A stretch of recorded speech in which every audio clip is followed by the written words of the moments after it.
Marloile Day and Talofa Lava, everyone. Welcome to another live digital kava session on the Polynesian Eyes podcast. I am Mr. Aotearoa coming live from Aotearoa. Got Tua Lau as my co-host. Tua, how you doing, man? Hey, doing good. Everything's going well. We just got over hump day. So we got Friday. Ooh, Friday is in our sights. You're one day closer to Friday than me down south, but yes, we're yes. definitely one day closer to Friday, Mr. Atearoa. Nice, nice. Yep, we're already past hump day on this side of the hemisphere, and looking forward for one more day, another dollar here in Aotearoa. So I'm excited for some of the topics and discussion on this Kava session, Tua. So let's get into it, man. Yeah. Let's start off with the Nemo headquarters in Tonga, Mr. Atearoa. Kind of give us what you've heard, and then we'll pull up this article. But it sounds like there's some drama between Tonga Power, the King, and government about a lease, a $1 deal. Ooh, Usually we go to the dollar store and we're excited about $1 deals. But what man. do you kind of know about what's going on there?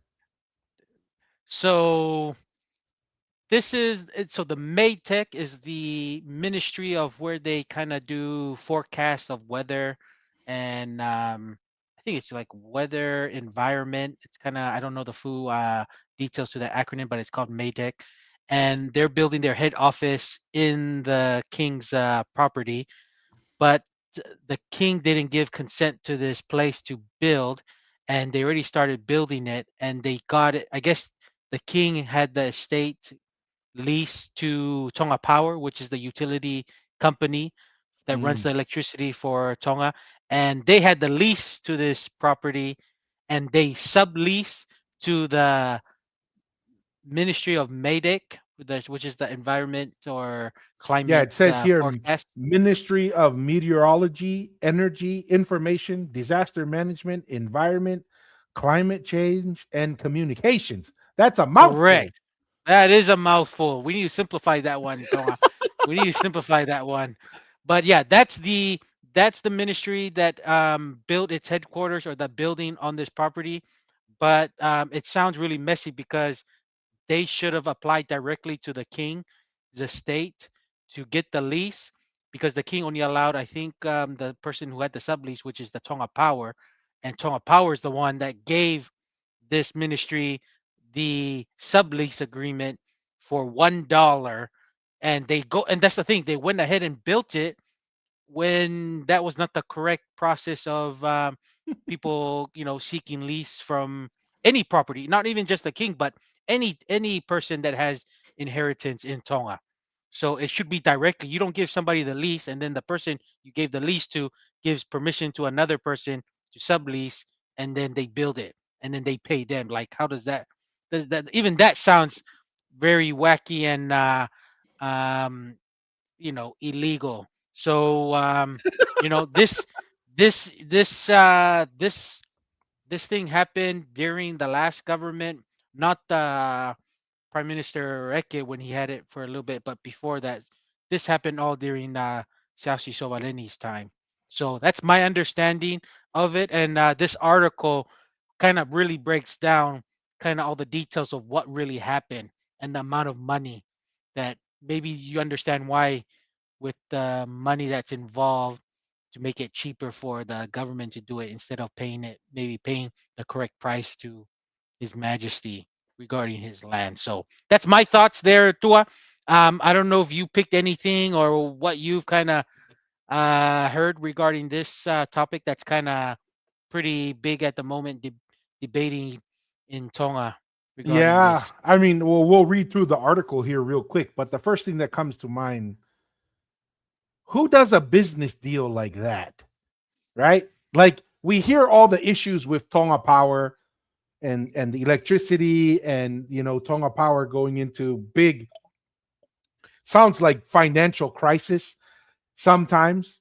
Well, this Hmm. is this is how you get into those kind of financial issues, right? Hmm. So I'm assuming the Tonga Power is paying the king an amount for a lease. or maybe the king gave it for free. I don't. Number one, the king shouldn't give it for free, right? He Hmm. should have them pay a lease. But even before we get to the legality, what a stupid decision, right? Yeah. Is Tonga Power says we're going to lease it to these guys for $1, right? Yeah. So let's just step back here and understand why this is a very bad decision. Who is paying for that lease? It's the customers and the government, right? Because I think in Tonga, the government, I think, subsidizes the electrical cost. I think there's a Yes. subsidy that the Yeah. government pays, which is the taxpayer, which is eventually the tax paying citizen. But then also, you know, the cost of producing electricity is passed on to the Tongan citizen, the average consumer. Mm. So this is where they're not making right decisions. Because they subleased it for $1, so the full burden of that lease or that cost that's tied, if there's a cost tied to Tonga Development Bank, to Tonga Power, they pass it on to their customer. So the customer did not get a single benefit from this lease, right? If they're already paying for it. Now, in the scenario that it was given to them for free, it's still a bad decision because Mm. you lease it and you make the Nemo people pay it, and then you can take that money and all the times they have blackouts and all that other stuff, they could have taken that money and improved the infrastructure, maybe hired some people that they needed to service the grid, the network. Either way, whether they're paying for a lease to the king or if the king gave them that land for free, it was an absolutely terrible decision to lease it out for 50 years for $1. Like, that makes zero sense. This is why Tonga Power is in the mess that it's in. This is why the government agencies, these people, I mean, this is the problem when you have, I don't know how else to say it, when you have people who are making these decisions and they don't have a customer mindset, they make Mm. very poor decisions. Anyone with half a brain who understands Tonga Power, any business is to serve the customer and its Mm. owners. And you do it perfectly when you can make the customer and the owners win, right? And then all the employees. When you get everybody getting a good deal, then you're doing your job. Sounds to me that the owner of Tonga Power got nothing from this deal, $1. Mm. The customer didn't get anything out of this, and the employees didn't see any benefit of additional resources to help them with their work. It was lose, lose, lose. And if it got sold for $1, I'm telling you, someone's bank account grew by more than $1. Somewhere over here, someone got a Mm. deal that was bigger than $1. So that's kind of like my initial thoughts is no wonder why Tonga Power is in the situation it's in, Yeah. right? Yeah. I And don't yeah, know. and yeah, because this building is already built, and apparently the ministry made a request for the king to come do the opening, and the and the king declined it until they resolved the dispute with the leases. What a So right, slap in the face to the king, mm, tell right? me about You it. you do something that's potentially illegal to the king, and then you tell him, "Oh, can you come and And cut the open. ribbon?" I was like, "Are you Mm, like what are these people are not thinking, right?" No yeah, wonder why the king did not want Sovalini's government to. yeah. They were incompetent. It was Yes, incompetent. And you know what the funny, I mean, I think Fafanua is an upgrade, but that's a mistake that he got him to the same position where he's caused all these mess, because now he's the minister for the public enterprises that's Tonga Power's under. So yeah. that's the mistake, and the thing I kind of this government, even though they're doing better, but I was like, I don't know, man. And then This he is gets, yeah, he gets the same guy to the position that a lot of this mess is happening. Yeah. Now, and maybe this is rookie mistakes because he hasn't been in leadership before. Uncle That's probably Donald true. had to go through the same growing pains where, you know, it's politics is a funny thing, man. Mm-hmm. You don't make decisions that make sense. Real quick, UTOL says, ha ha ha. Malo, UTOL, thank Hey, you for the malo. support. A Welcome, paying, welcome. welcome, a paying member of the Polynesian Eyes podcast. So appreciate your support, UTOL. So, yeah, let's kind of read through this real quick. Yeah. I'll read through the first three paragraphs and then we'll switch off. So it Okay. says, Palace intervention raises questions over legality of land arrangements between Tonga Power and Maydek. The official opening of Tonga's new National Emergency Management Office, NEMO headquarters, continues to stall due to dispute arising the palace office's disapproval of the sublease of the original lease to Tonga Power. Documents obtained by Tonga Independent News show the dispute has left government agencies scrambling to unravel years of lease arrangements involving Tonga Power Limited, the Ministry of, here's the mouthful, Meteorology, Energy, Information, Disaster Management, Environment, Climate Change, and Communications, and the Ministry of Lands. The document suggests the issue extends well beyond a simple administrative oversight, raising questions about how a major public infrastructure project proceeded before the underlying land tenure was fully resolved. Isn't this another same issue with kind of what's happening with the Tonga Fangauta Bridge that's Well, happening? yes, we'll get to that, right? We're Yeah. seeing there's a trend. There's a trend Yeah. that's popping up here, not only with which governments were leading this, but kind of the shady business that's happening around it. So, Okay. okay, you can go ahead. I All right. think at the heart At the right heart. here. Okay. Yeah. At the heart of the dispute appears to be differing interpretations of the procedures governing royal estate leases, particularly the relationship between cabinet's approval of a sublease and the rights of the royal estate as lesser, yeah. Whatever the cause, the result has been a complex land dispute affecting infrastructure funded by millions of paanga in development assistance. According to the lease, Tonga Power Ltd entered into a 50-year lease over the Matatoa site in 2015 for the construction of its headquarters. In August 2016, following a request from the then Deputy Prime Minister for Tonga Power to accommodate the new NEMO headquarters, TPL agreed to sublease approximately 7,446 square meters of that land for a new meteorology and NEMO head office funded by the Asia Development Bank. The arrangement was approved by a special meeting of the Tonga Power Board and became sublease number 264 issued by the Ministry of Lands for a term of 35 years with an annual rent of $1. You telling me I can't go to McDonald's and go through the drive-through and get a $1 cheeseburger, but I can get like acres of land for 35 years for $1? For Masi? from 2016 to 2051 for $1. Masi. So this is 2016. So this is during while back. So this has been an issue for a minute then. Yeah. Well, and here's a couple things that come to my mind. For reasons we will not get into, we are aware that Tonga Power did not have a CEO for years and years, Hmm. right?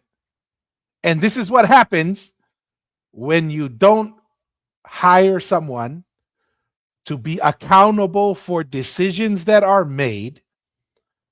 So this was a decision that was done by the the board, the members of the board. Of that time, yeah, yeah. Yeah, Tonga Power of Board. Tonga Power Board, right? Hmm. Well, who's going to be blamed for that? Who's going to be held accountable for that?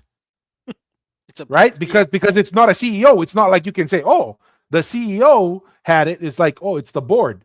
Well, I guess we'll have to arrest the entire board. I don't know how you deal with that, Mm, right? Legally, like who do you hold responsible?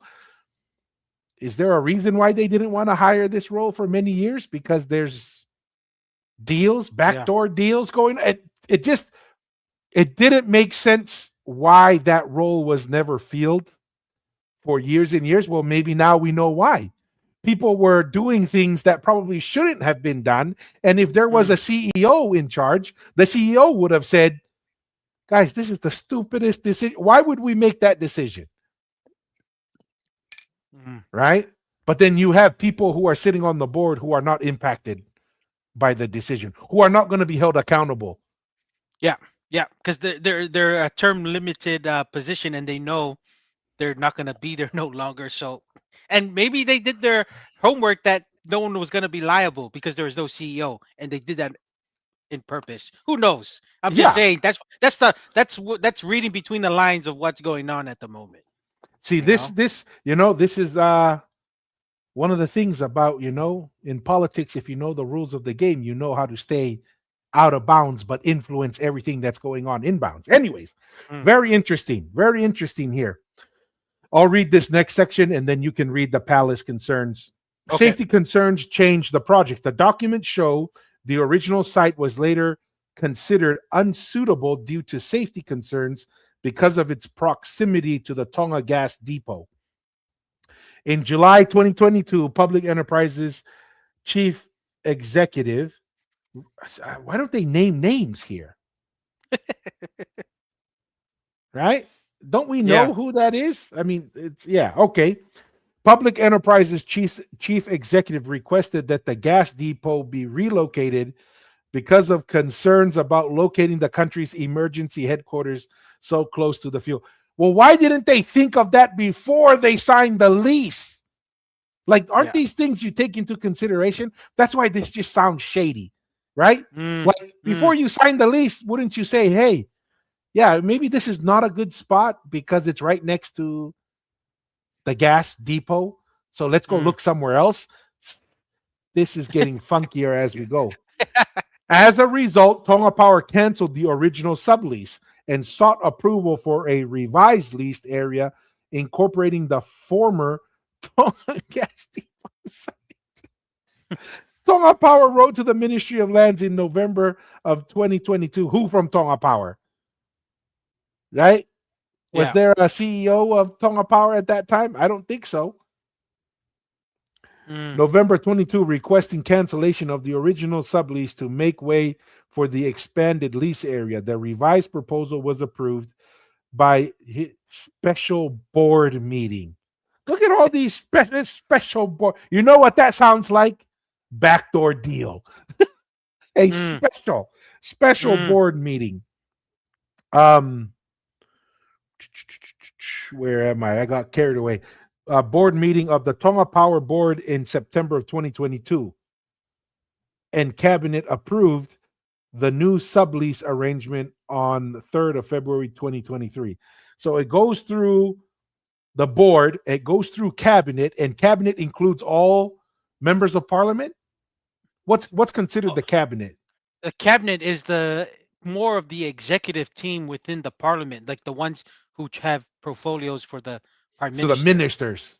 Yes, the ministers, like the cap. When they say cabinet, it's the prime minister and all of the cabinets. Like he's given you the Ministry of Police. All of those guys, they approved it during that Mm. government time. So you don't have a CEO, right? And then the cabinet approves. And so, really, there's no one single person you can say that's the person you can say is responsible for it. Mm. Sounds like, I mean, it's pretty clever, You could say you could put the prime minister of that time. He's the one that's his cabinet, so he could have the prime minister of that time. but he can't unilaterally approve it. He has to have everybody's vote, right? Okay. I'm asking the question. I don't know. I mean, I'm assuming here it says I'm it's approved means they vote, they approved it, but nobody asked the question. has the Ministry of Lands blessed this that this is a legal, and we've made sure that this is cleared His Majesty's estate and also the Ministry of Lands. I'm assuming the Minister of Lands. Who was the Minister of Lands back then? Ooh, it was. I'm assuming it was the nobleman, Tuyafitu from Vava'u, I believe. Hmm. Tuyafitu. Yeah. Hmm. So maybe the royal family doesn't control everything after all, right? For all the people who No. say, "Oh, the king he controls everything," I guess that's not true, right? No. Oh, and here's the other thing too, and this comes out from our discussions with some people online.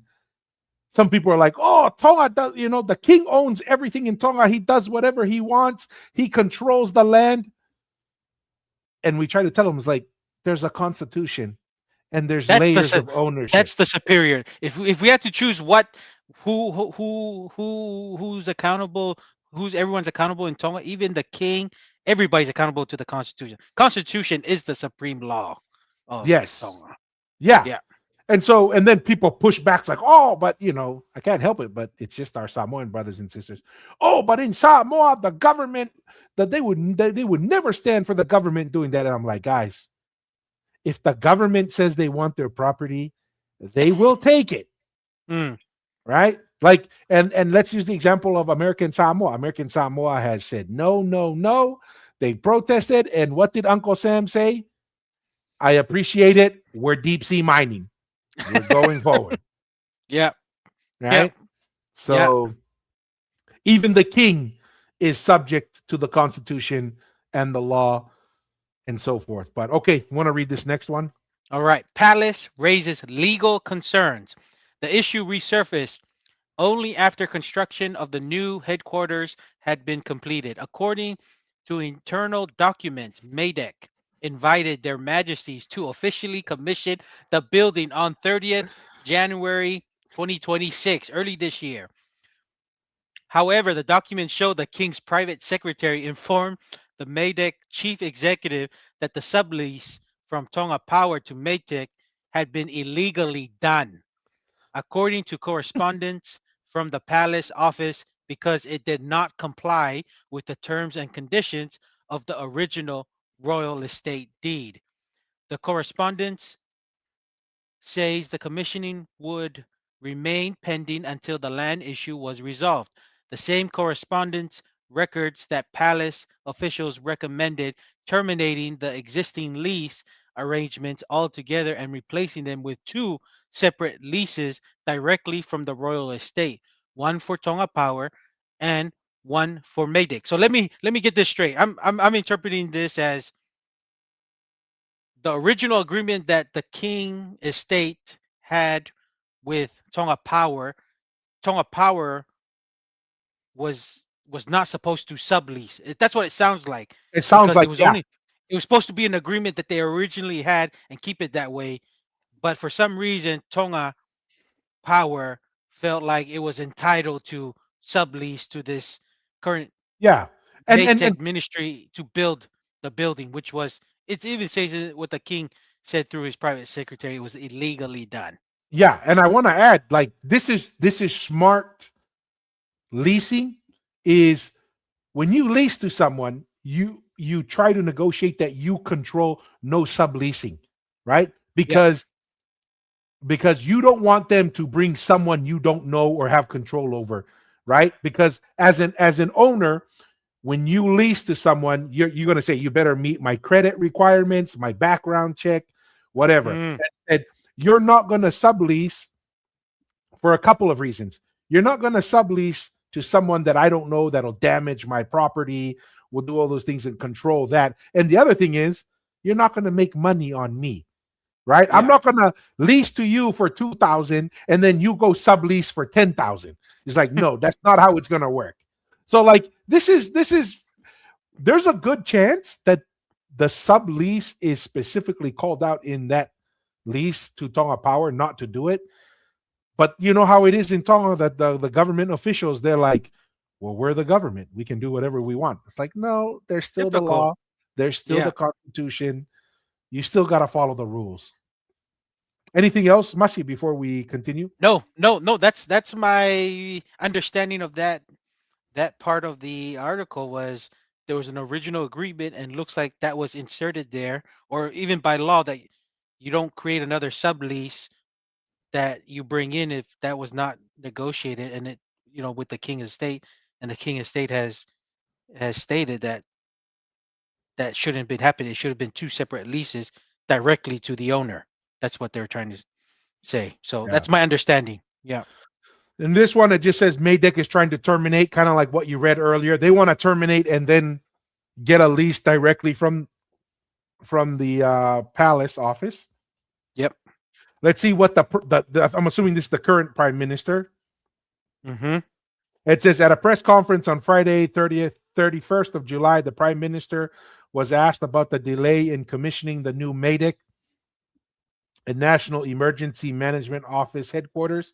He said his administration had identified an error in the lease arrangements after His Majesty declined to commission the building and that the government subsequently canceled the lease. However, contemporaneous correspondence and official documents obtained by Tonga Independent News indicate that the sequence of events began several months earlier. The documentary record indicates that the issue first emerged in January 2026 when the King's private secretary advised the chief executive of Maydek that the existing sublease between Tonga Power Limited and Maydek appeared to be inconsistent with conditions of the original royal estate lease. As a consequence, His Majesty deferred any decision to attend the commissioning ceremony until the land tenure issue had been resolved. The documents further show that Maydek subsequently met with the palace office where it was recommended that the existing Tonga Power lease be terminated, thereby extinguishing and the associated sublease, and that the two new lease applications be lodged directly with the royal estate, one with Tonga Power and one with Maydek. Gee. Consistent. Yeah, I'll read that one. Yeah, go ahead. Consistent with that recommendation, on 19th January 2026, the chief executive of Maydek formally wrote to the Minister for Lands requesting the termination of sublease number 337 and seeking approval for Maydek to obtain a direct lease from the royal estate. The documents therefore indicate that the process leading to the cancellation of the lease arrangements began after concerns were raised by the palace office rather than with the government independently identifying the issue. Yeah, read the first three paragraphs here. For the $1 question, Yes, the $1 million question. perhaps the most intriguing question arising from the documents is not whether the sublease was lawful, but why it was structured the way it was in the first place. The sublease, registered by the Ministry of Lands, granted Maydek exclusive use of approximately 2 acres, one was it road? I One can't see. Is rude. it Yeah, rude. one R O road? O D. Okay, one ruled, and 39.7 purchase of royal estate land at Matatoa for a term of 29 years at a rental of just $1 per annum. On one view, the arrangement may have appeared entirely reasonable. Tonga Power Limited is a government owned public enterprise, while Maydek is a government ministry. One possible explanation is that the officials regarded the arrangement as a transfer between two government entities, making a nominal rental appropriate. However, the land itself did not belong to Tonga Power. Anything to a No, this is once again this whole thing of, oh, it makes sense because it's government agencies, but people are not paying ministries a fee for a product or a service. This is mm, Tonga Power. It's an enterprise. It's something. It's almost like, you know, a a necessity business or service that you're offering. And once again, this is just really poor decision making. The customer didn't get anything out of it. Tonga Power didn't get anything out of it. And the employees didn't get anything out of it. So who was getting something out of this? That's the real question. Who You who don't do who something. You don't do all yeah, this work just to get minimal. No one is benefiting. Even the country as a whole, the His Majesty's estate. No, no one. So yeah. money's flowing somewhere. Exactly. So to me, I mean, and Tonga is getting an education. Obviously, for a lot of our viewers, my background is in building major projects. Land acquisition is a challenge, but Tonga's situation, because of its unique ownership and levels of ownership, it's more complicated. And this should have been a easy situation to address. And we'll use Mm. this as our transfer over to the the bridge that's Pangauta, being built in Tonga, eh, Fangauta Bridge, right? This one should have been a slam dunk, easy problem, right? Now we're going to go to the Fangauta one. That one's a little bit more complicated. There's a few more things to take into account. mm, But if you couldn't execute on this, and it sounds like it's the same government, you couldn't execute on this, then yeah, you're not going to be able to execute on a larger project, right? A more sophisticated project. So mm. this one is a good transition over. So we had land problems on a simple lease. Um, let's want to read the title and Yep. then just kind of like the summary underneath. Must All right. So this is from Kingdom Tonga News. Fangauta yes, Bridge delays continue as land issues drive up penalties. Okay, I didn't know that. So penalties is actually being applied right at this moment to it's us. like millions of dollars, Mussy. It's like 17 million bucks a month or something like that. Something crazy. Jeez. Damn. Okay. Unresolved land disputes are continuing to stall construction on Tonga's critical Fangauta Lagoon Bridge, forcing the government to face escalating financial penalties while officials explore alternative routing options and hold discussions with landowners. The ongoing delays threaten both the budget and the vital infrastructure progress for the region. Yeah. So Prime Minister Lord Whakapanua, Patapei Whakapanua has acknowledged that unresolved land issues are continuing to delay construction of the Fangauta Lagoon Bridge, leading to further financial penalties for the government. The 720-meter bridge is intended to improve links between eastern villages and Nuku'alofa and to ease congestion on Taufa'ahau Road, which I hear is pretty bad. It was Yeah, starting to get bad when I was just about leaving Tonga in 2002. I heard it's just really yeah, bad. Like, everyone, yeah, multiple homes from families throughout Tongatapu have one or two vehicles. That's the norm now, yeah. you know. And a lot of that is driven because of the access of people um, getting to go to the picking industries or agriculture in Australia and New Zealand. So they just have more additional income to buy Yep, vehicles, buy which is vehicles. crazy because gasoline's pretty expensive and so forth. But hey, it says here earlier reports indicated. Oh, no, no, let me come back. Work remains stalled mainly because of disputes at the northern landing site at Umusi. The southern approach at Folaha is reported to face fewer obstacles. So Um, Umusi, that's the town side, right? yes. Okay. Earlier reports indicated the government had already paid around 7 million in penalties to the contractor between September 2025 and February 2026. Continued delays risk pushing the total towards 14 million if Jeez. the land matters remained unresolved. The project is supported by the Asian Development Bank and the World Bank. The civil works contract was awarded to Mekono Dowell, September 2025. Some preparatory work, including pile testing, has taken place, but full construction cannot begin until access is secured. Want to read these Yep. next three? Lord Falfanua has indicated that options, including possible adjustments to the northern starting point, are being examined.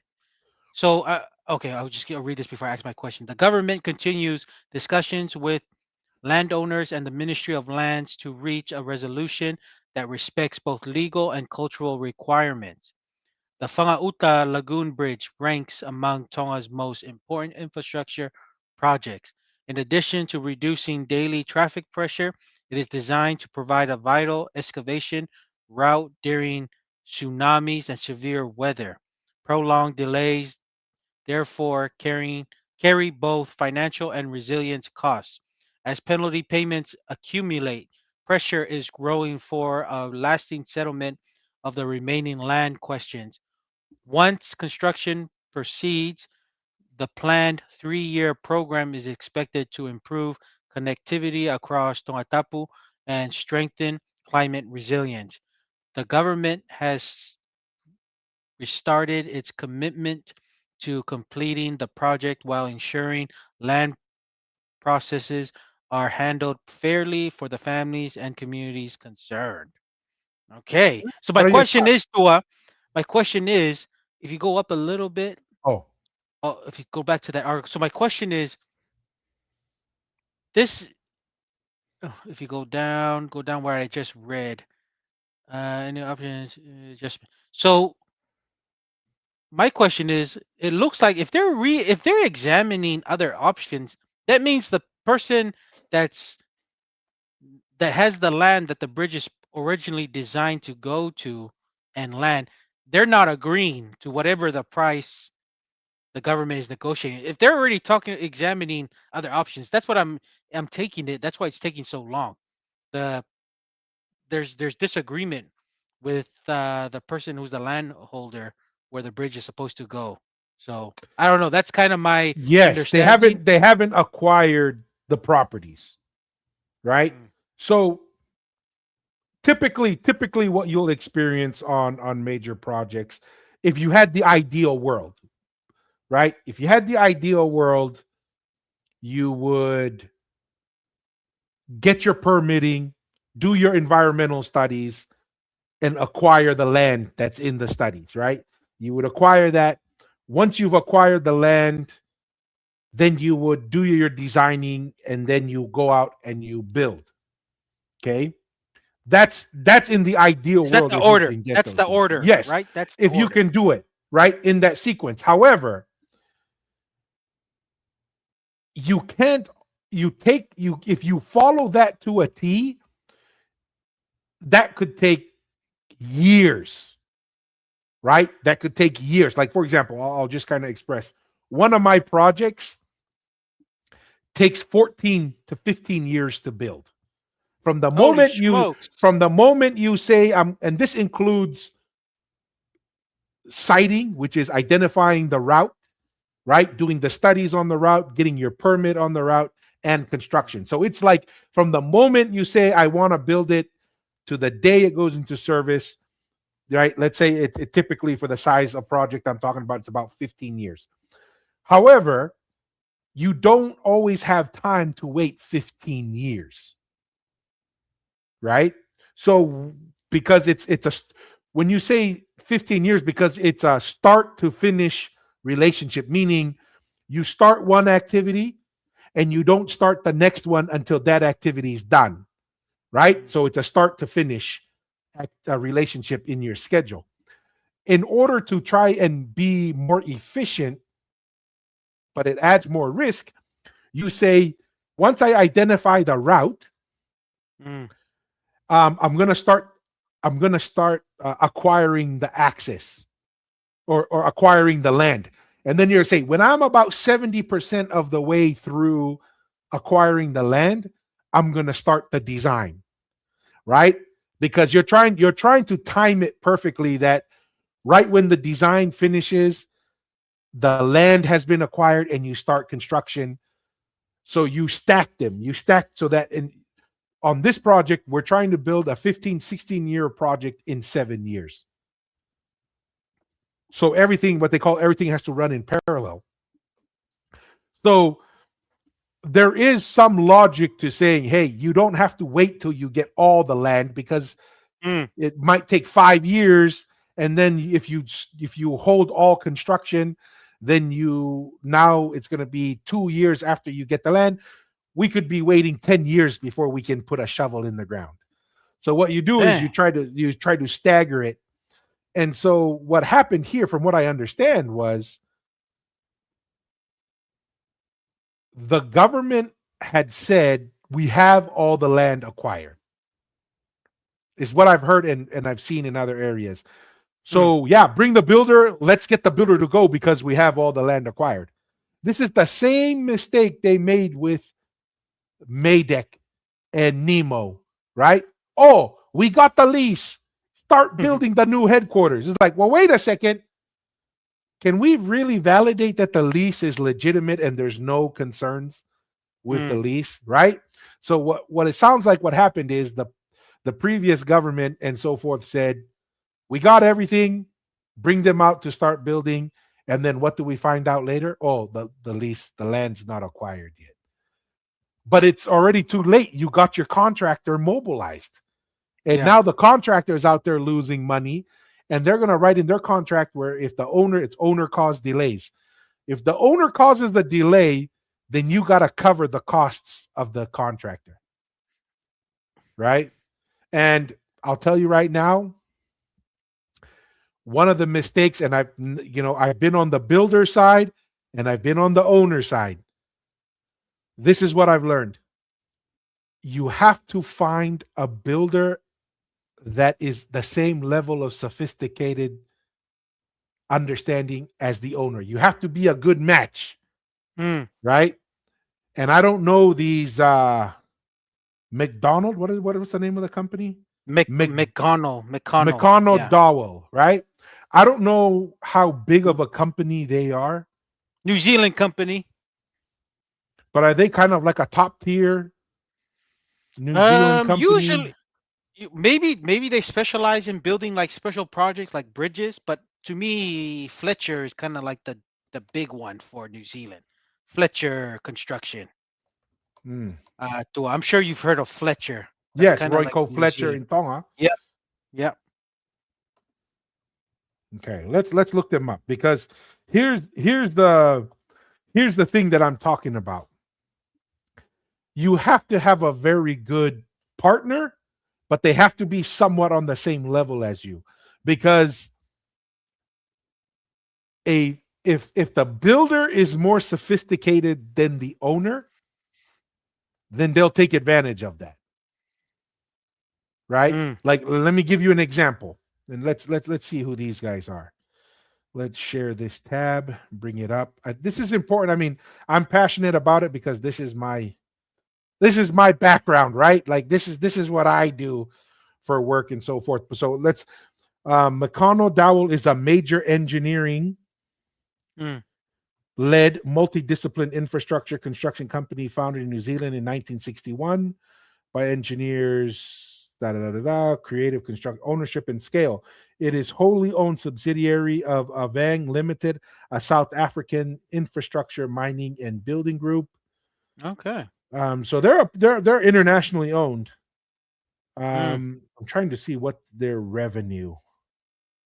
So capable water and wastewater, civil and transport, marine, coastal, mechanical fabrication, tunneling, underground. Okay, if they're doing tunneling, that's really pretty sophisticated.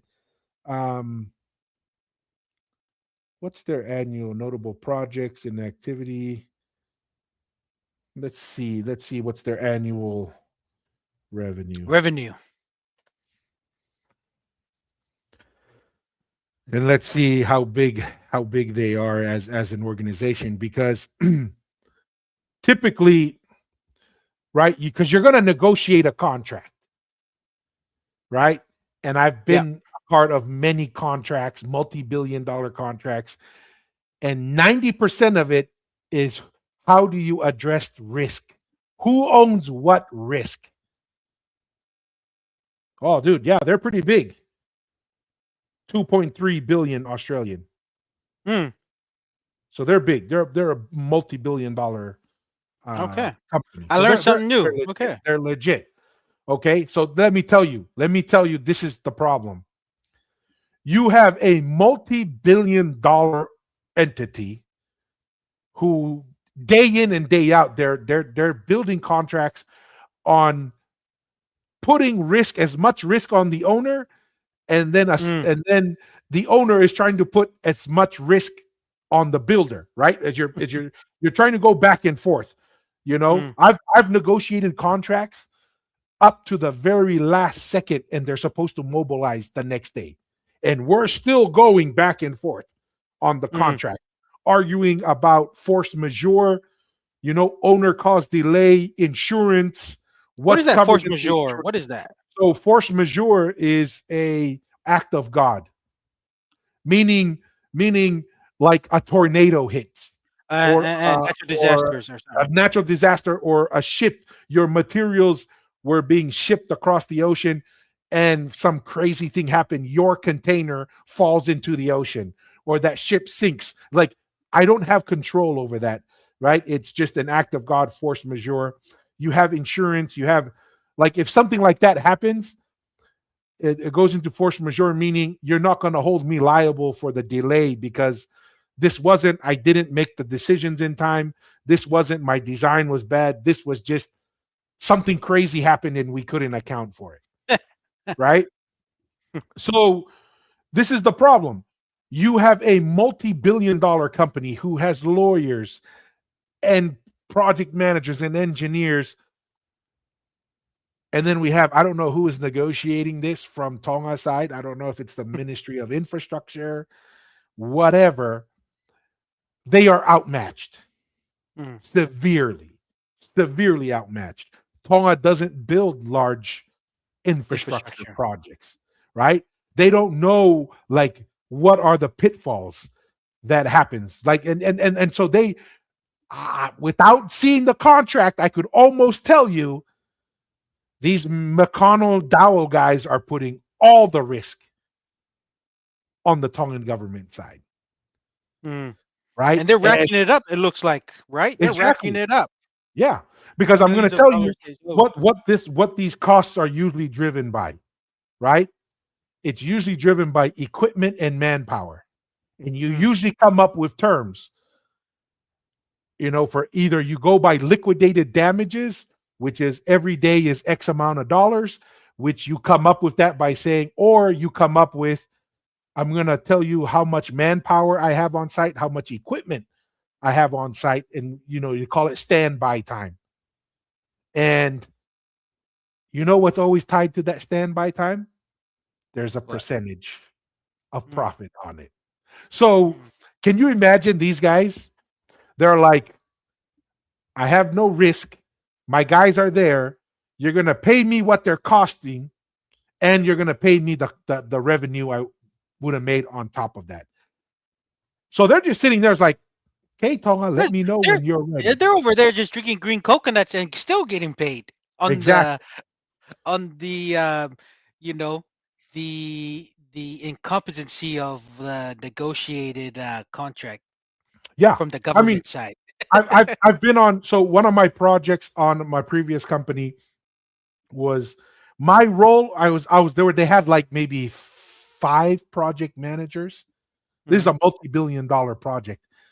My job was only, you have one guy just focuses on buying this type of material. The other guy is just focused on this scope of work. My job on this project was change management. My whole job was, where is it that there is a change that we should charge the owner for? Right? That was my mm, single job. Before we even mobilized on site, we had like a $30 million change order. mm, Before we even moved on site, right? Because it was owner caused delay. By the end of that project, it was around 300 million in change orders. mm, So what mm. the reason why I'm bringing this up is, like, do you see how sophisticated these construction companies are? Yeah. And then we have our government, whoever or whatever is negotiating, guys. It's a mismatch. This is like sending a middleweight guy to go and box a heavyweight champion. Mm, mm. McDowell, these McDowell or McConnell Dowell Group, that's an internationally owned company that does billions of dollars. This is their bread and butter, Yeah. and so Number one, even when you know what you're doing, it's high risk. And then look at how we fumbled the Tonga Power and the Maydeck deal. Are we at Yeah, all surprised that we're fumbling this and it's costing us tens much of more, millions of dollars? much more money than the previous one, but still, that was a cause of concern. Yes. Sounds like a Hey, good deal to me. all things Tonga, paying member of the Polynesianized podcast says, sound like a good deal to me. Yeah, where can I get can I negotiate a contract with Tonga Power and the Tongan government? You know, Yeah. where I can get a deal like that. Malo, all things Tonga. Hello, Yeah, Malo. all things Tonga. Yeah, all things Tonga. And he probably has some understanding because he's still waiting for some approval and permits with his land. Because I've seen some of your episode, all things Tonga. So I know regarding these things take some time, but usually when it takes some time and then it takes some time, so it's long to negotiate. And on top of that, you made a bad deal. That's lose lose on both ends of the Yes. of No, the board. exactly. So No, that's the kind eh, of stuff that like I'm not trying to say anything. I mean, it's just Tonga, we can't. And then look at that, like the business decision. We're gonna lease it for 30 years for $1. jeez. Like that's the kind of thinking we're taking to negotiate with multi-billion-dollar companies, Yeah, yeah. right? And then I'm like, well, at the very least, I hope the Tongan government at least hired lawyers from New Zealand, Australia, or whatever to at least represent them. At the very least, at least hire lawyers that will look at it and just say, hey, this is what the builder should expect. But it's a little more complicated than that. It's not just getting the lawyers for the contract negotiation, even when their pricing is submitted, right? Because prices are submitted, but there's exclusions and exceptions that you have to be aware of, that this price doesn't include X, Y, and Z. And you have to take that into account as to the reason why the builder is not taking X, Y, and Z, because there's risk tied with it. And they're trying to get the owner to accept those exceptions so that they don't carry the risk. When in reality, the owner should push back and say, no, I don't control that. You control that. Therefore, you should put a price for that number. Anyways, Oh, yo, that's my yeah. thing. No, I was gonna say, well, I guess the government and then also the people of Tonga can get some blame because at the end of the day, they're the ones who voted for this government since No, since not back then. 100%. So this is a education for even The all the voter, people of Tonga. Don't just vote 100%. for somebody because they gave you a fish uh last night, bro.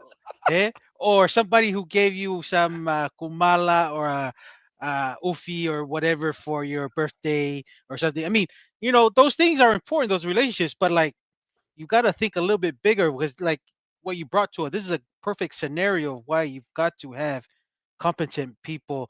Just because, and this is the thing too, I think these things are like, this is like work experience. A lot of these guys went to school, apparently, they went to good schools, but work experience matters, man.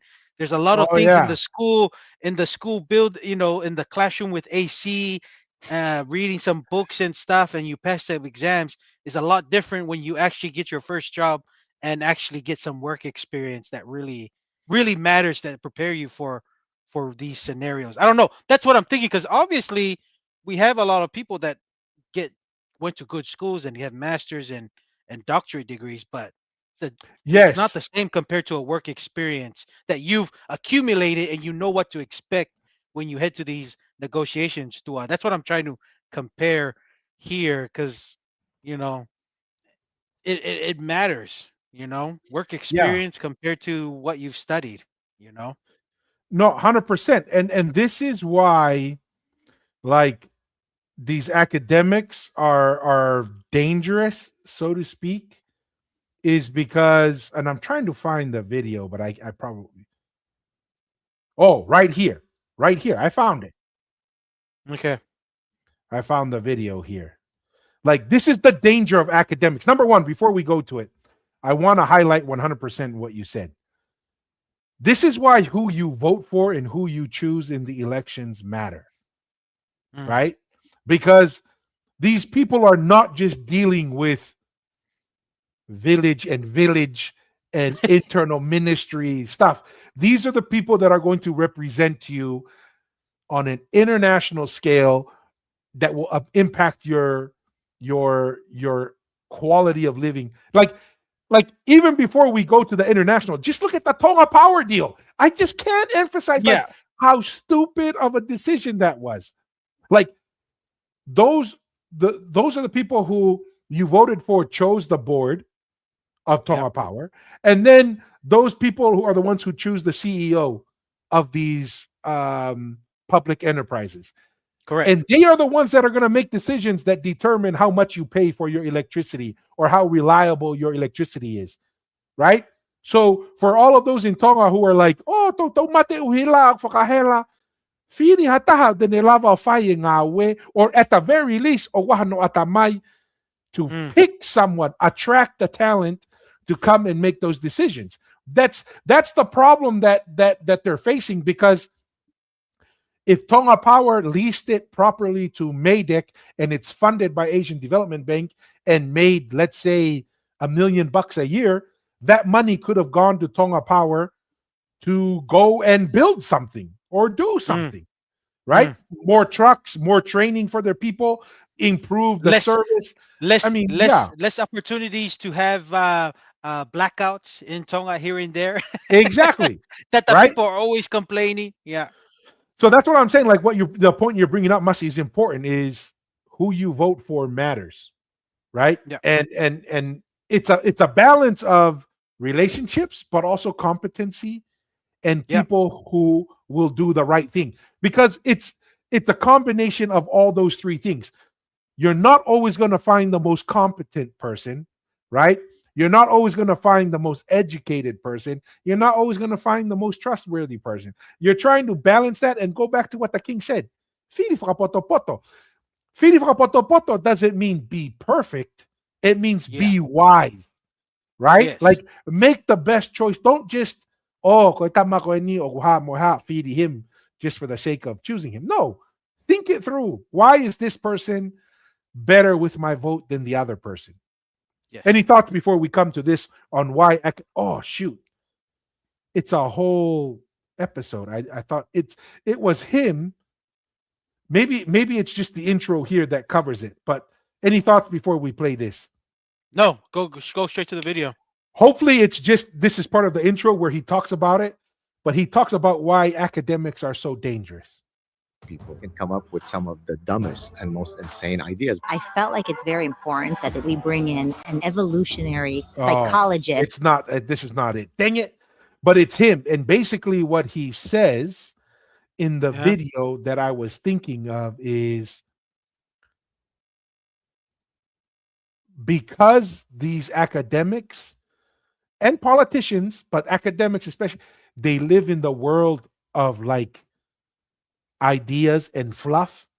Mm. And then once those bad ideas go out, they're never responsible, right? It's not like you're the CEO of a business, you make bad decisions, well, your Yeah. business dies, You're accountable. Yeah. Yeah. right? Yeah. The problem with academics is they've built this theory and this idea, just like Marxism, this terrible idea, but they're not accountable for it because other people will implement it and they can always find an excuse for it. There's no accountability. The same problem with this is why they should have hired a Tonga Power CEO for years. I went what 4 years without a CEO, It's it's been a while. Yeah. During that time. right? So, anyways, I didn't find the video I was thinking of, but yeah, any thoughts on that? And I'll search one more time to see if I can find it. No, no, because at the day, at the end of the day, this happened during the 2010 where the election was expanded for the people, and the people have made because there's obviously been good candidates, they just haven't been chosen. How come And almost every oh, single time bad I'm hearing background. Okay, there we Yes, go. go ahead. So my thing is the people have a blame. It's because at the end of the day, they have the power who elected the officials, and the officials act a certain way, because they were elected and that's what the people chosen. So, hopefully, come on, my people in the kingdom, make better choices. And it's actually gonna get more important for the ones who actually vote. Because I don't know if you heard to it, but like the last election that happened, only 46% of the population of Tonga voted. So it was less than half. So this government was elected on a 40%, 46% of eligible voters Participation. that participated. So, I'm just saying, just hopefully people will get faith back into the voting process of electing their leaders. But the ones who did vote, this is part of the accountability that you must suffer if you voted people that didn't do the right thing. So yeah, Mm, we shall see. yes. Here's the video. I think I got it. How come almost every single time bad ideas come from universities? So Orwell answered it one way. It takes intellectuals to come up with some of the dumbest ideas. Yes. And I wholeheartedly agree with that. Now, why is that? The academic who literally lives in the ivory tower is fully decoupled from the autocorrective mechanism of reality, right? So, for example, I am housed in a business school. In the business school, there is less parasitic ideas because if you build an economic model to predict the economy that's based on postmodernism, reality will tell you you suck. Engineering schools also have less parasitic ideas because if you build a bridge using postmodernist indigenous physics, then the bridge will collapse. So some disciplines have an inoculation against these parasitic ideas, but in other disciplines, in the humanities and some of the social sciences, I could sit on top of my pulpit, pontificate about nonsense. There isn't an autocorrective mechanism called reality, and that's why I become the promulgator of nonsense.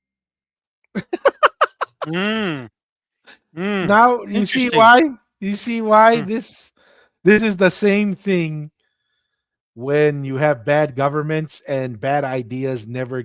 This is why on the Polynesian Eyes podcast we say let the ideas compete, right? yes. That it's Yes. it's it's not a bad thing if your bad idea gets slaughtered immediately. Trust me, it was a good thing, Yeah. right? But then we have, and that'll be maybe any thoughts on this. We'll use that as our segue to the next part where we're going to talk about a bunch of bad ideas about our Polynesian history. Mm. No, real work experience really matters. And I think the US is starting to kind of lean more. Businesses and stuff are starting to lean more to work a real work experience. And we're saying education helps you propel you to that, but it's a lot different once you start applying what the real work experience is like, that knowledge, and it's much more attainable and you get better results. Because like I said, our leaders have been to they have their doctorates, they have masters and gone to some good schools, but this is a they're not used to dealing and negotiating with multi-billion-dollar companies who have a lot more experts that's in used to this fight with bigger countries, and they're just racking it up with some of the penalties, uh, uh, uh, you know, uh, that's they're collecting from the government that we shouldn't be losing, because we can use every bit of money to build the infrastructure of Tonga. So that's just my thoughts there. And you know what's funny, Masi, Hmm. is it wouldn't be surprising to me because I have dealt with some companies. 90% of the negotiation of the contract's not even done by a lawyer. It's by Mm. a contracting administrator who's just done contracts for so long. They Yeah. already know. They already know their preferred stance on insurance, their preferred stance on liquidated damages. They already know all the things that they want to get out of a contract. That many times, because a lawyer is expensive, right? They're like, I'm going to train in a contract administrator, and That's all they 90% of the focus on. work, Yeah. Mm. exactly. So it would be hilarious to me, and I wouldn't be surprised if this happened. The construction firm or engineering firm doesn't even have a lawyer. They have a contract administrator. And then we have our PhDs and our Oxford graduates representing our Tongan government and negotiated a deal. And the contract administrator took the guy from the Ivy League school to town Mm. because he knows he's like, welcome to my house. You're right. The contract administrator is like, welcome to my house. I know this space like the back of my hand. There ain't no way you're gonna out leverage me. So it would be funny if we were to find out that that's what happened here on the bridge negotiations. Mm. Mm. So yeah, and here's the other thing too. And this is, depending on the contract, things that could be negotiated is sometimes when there's like, here's one thing you could do as the owner. You say, if I cause a delay, it's not going to be financial. I'll just give you relief on the liquidated damages. Like, there's ways to negotiate it that hopefully they can drive that 17 million down to like $5 million by giving more favorable terms on the contract, but I don't know if they'll go there or not. All right, next. Let me bring this here to the front. So we get of Polynesia. Yes, roots of Polynesia, right? So we get accused all the time, Mr. Aotearoa. This is what I see all the time from our brothers and sisters, mostly from Samoa, but our brothers and sisters, they're all like, you guys are so disrespectful when you guys talk about your history, and you guys only talk about how Tonga was the center of the empire and blah blah blah. You guys are just in denial, so disrespectful. And then the other one is, whoa, you guys can't stop talking about Samoa. And I'm like, well, it's not our fault that people like this put this up there and then tag us. They tag us. Right? Obviously, they're watching. Obviously, they're consuming a lot of our content if they're tagging us and want us to react to their makeshift, put together, scrambling house of histories here and there. Eh? Yes. and notice, this is some of those videos. So just a fair warning out there to everyone who's going to say, oh, you can't stop talking about Samoa. It's like, well, number one, you guys keep tagging us and telling us how and why we're wrong. But here's we're going to just start with these 3 videos, but we'll start with this middle one because this is a classic example of an academic who shares a perspective that we're like, that doesn't fit reality and it doesn't seem to match with the evidence.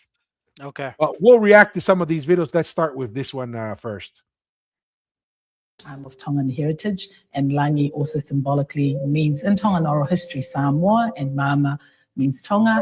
Lang and Mama both mean sky and earth, respectively. There's a third Pulotu, which is the symbolic name for Fiji. Of all 3, they all metaphorically represent the past, present, and future, respectively. Samoans were often invited to Tonga as master boat builders and to design burial grounds for royalty. This sleepy village of Moa was once a seat of power in ancient Tonga. And here you'll find these unique pyramid-like structures known as langi. These langi are physical reminders of our ancient dynasties. Similar structures can be found all over Samoa, also used as burial mounds for their high chiefs. Perhaps a hint at the king's Samoan heritage and beliefs, symbolically returning back to Samoa as a final resting place. Kapauna koe tau mo ui koe ni I he taimi koe ia, koe o tua I tu tonga ai. Te topu tapu hono sino, pa koe founga o tau tauhi a tau tolu ki aina e whai ki he rere I ta. Ko tau tolu kai ke whai ho tau whatongia, na e o mai ai ke tau tauhi aki. Kia ki nau tolu. Kapau te utala whakatata, tanga whewhe tua e o tulangi. Lotonga I heni ai toko lau kilu, koe nau whai e ngā ue koe o tulangi. O kutalaki he ngahi a honi tokuana e whaka ngā ue pōpura I nau tolu. No, koe tui tongana I toko tahape. Ka pauna anau pōpura. Os fuoloa hono tāmate e tu I tapuange. Pe mo e tu I mi ono aho mo kau hou eki. He toko lahi ange kakai. Ka koe hea uhinga nei kai ke whai pehe ai. He nā nau whai nau tole ngā ue koe tui. Ko e nau tui, te nau mau ho nau inasi mo nau tāpuaki pia me he tui hanga bego tau whai me ake lotu. Before, we were slaves of the kings and the nobles. If we say something, we're gonna be killed. Our lives were under the control of the nobles and the kings. And Tonga's way of differentiating between the royalty and the nobles and then the common people. I understand that at some points it was the way of life, and that the common person's life was worth as much as the next rock, and it was dispensable, and their purpose for living was to serve. That was there before Captain Cook arrived in Tonga. When he arrived in Tonga, he noted that there was a big difference in the common people and then also the royal household. But King George II, he gave our freedom on the 4th of June 1862, and in 1875 he gave our constitution, and in our constitution we are free from the bondage of the chief abusing us. King George II often voyaged to Samoa, opening new chapels at 3 different places. Upon his return, he wrote a letter to the Wesleyan missionaries. Documented in the 1855 book Tonga and the Friendly Islands, he wrote, "Dear friends, I, George, having just returned from Samoa, think proper to inform you of the reason of my voyage there and the cause of my interfering with the people of Samoa. The relationship of Tonga and Samoa people has been of old. From thence, Samoa, sprang our progenitors, ancestors, the governing families of Tonga as the family of Tui Tonga and Tui Kanokopol-U, the latter being the family of Tupou, king of Tonga, and of George, king of Vava'u and Ha'abai, which is the same with the chief Mumui. There are 3 languages in Tonga, one for the royals, one for the nobles, and then one for the common people. The royal language is made up of mostly borrowed Samoan terms, as Fuda Helu mentions in his book. This is why it can be drastically different from the other language tiers. The royal language is almost identical to the Samoan formal way of speaking, upu fa'a'aloalo. These tiers were explained further by Professor Fuda Helu, a Tongan philosopher, historian, and educator. In his 1999 book, Cultural Perspective of the South Seas, he wrote, "As far as Tongan culture is concerned, human beings are never born equal in dignity and rights. It is not at all unusual, in fact, it is quite common, to hear common people referred to by chiefs as manu, animals, the favorite species identified with the lower orders being puaka, swine. This characteristic of Tongan culture is crystallized in language with its 3 tiers, one for the monarch, one for the chiefs, and one for commoners. The royal language is largely of borrowed terms, mainly from Samoa, whilst the language for commoners is made up entirely of derogatory terminology for animals and animal behavior. To give an example at random, the royal term for child is alo, which is the formal or poetical word for womb. The chiefly terms are foha, son, and ofafina, daughter. But the formal term for a commoner's son or daughter is uhiki, animal young. I'm of Tongan heritage. Pause there, and then we'll walk through. But any kind of thoughts, and then I want to replay this, and then we'll react to it point by point. Now that we've watched the whole for anyone who's watched it for context, who say, "Oh, you didn't listen to the whole thing all the way through." No, we listened through the whole thing. But initial thoughts before we go to some comments that I see, and then responding to each point in there. No, it's like it's kind of with the whole debating of what is a woman going right now. It's like they give you all these things to us, like this is the truth, but like it doesn't feel right. You don't look right, and you don't sound right. You know what I mean? Even though you can throw whatever you can, you just something doesn't feel right, and people are still trying to trying to figure out like putting this up when it's like it's so. There's a lot of cut and paste and here and there. It's like it just doesn't sound right, and it's easy to dismantle that. It's gonna be pretty easy, but we'll go ahead and talk about it. Deconstruct. And Let's use deconstruct. what educators say. We're gonna deconstruct this. Deconstruct. There we go. But So those are here's my initial thoughts. Okay. Here's some questions from UTOL Pay, member of the Polynesian Eyes podcast. He says, "Yeah, I came across that Facebook page last night. Asked them to jump on and explain themselves. They will run off like everyone else. You know what's Yeah. funny?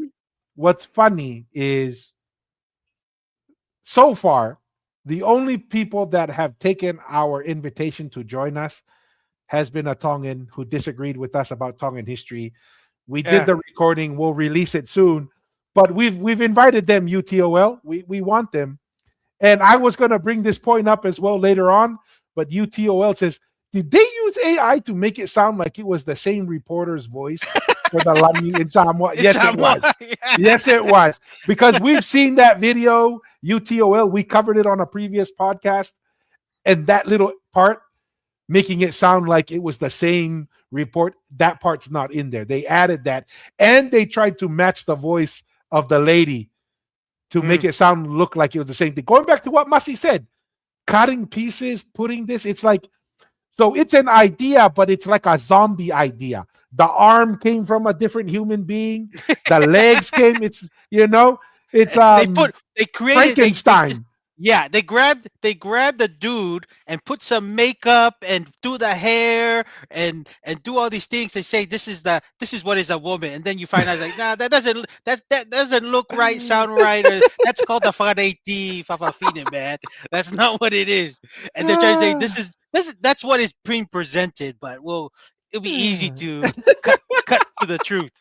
Yeah. Yes. So funny, hilarious. Like let's go through the first part. We'll do the Langi, Mama, and Pulotu first. Correct. We'll go through that here. And Langi also symbolically means, in Tongan oral history, Samoa, and Mama means Tonga.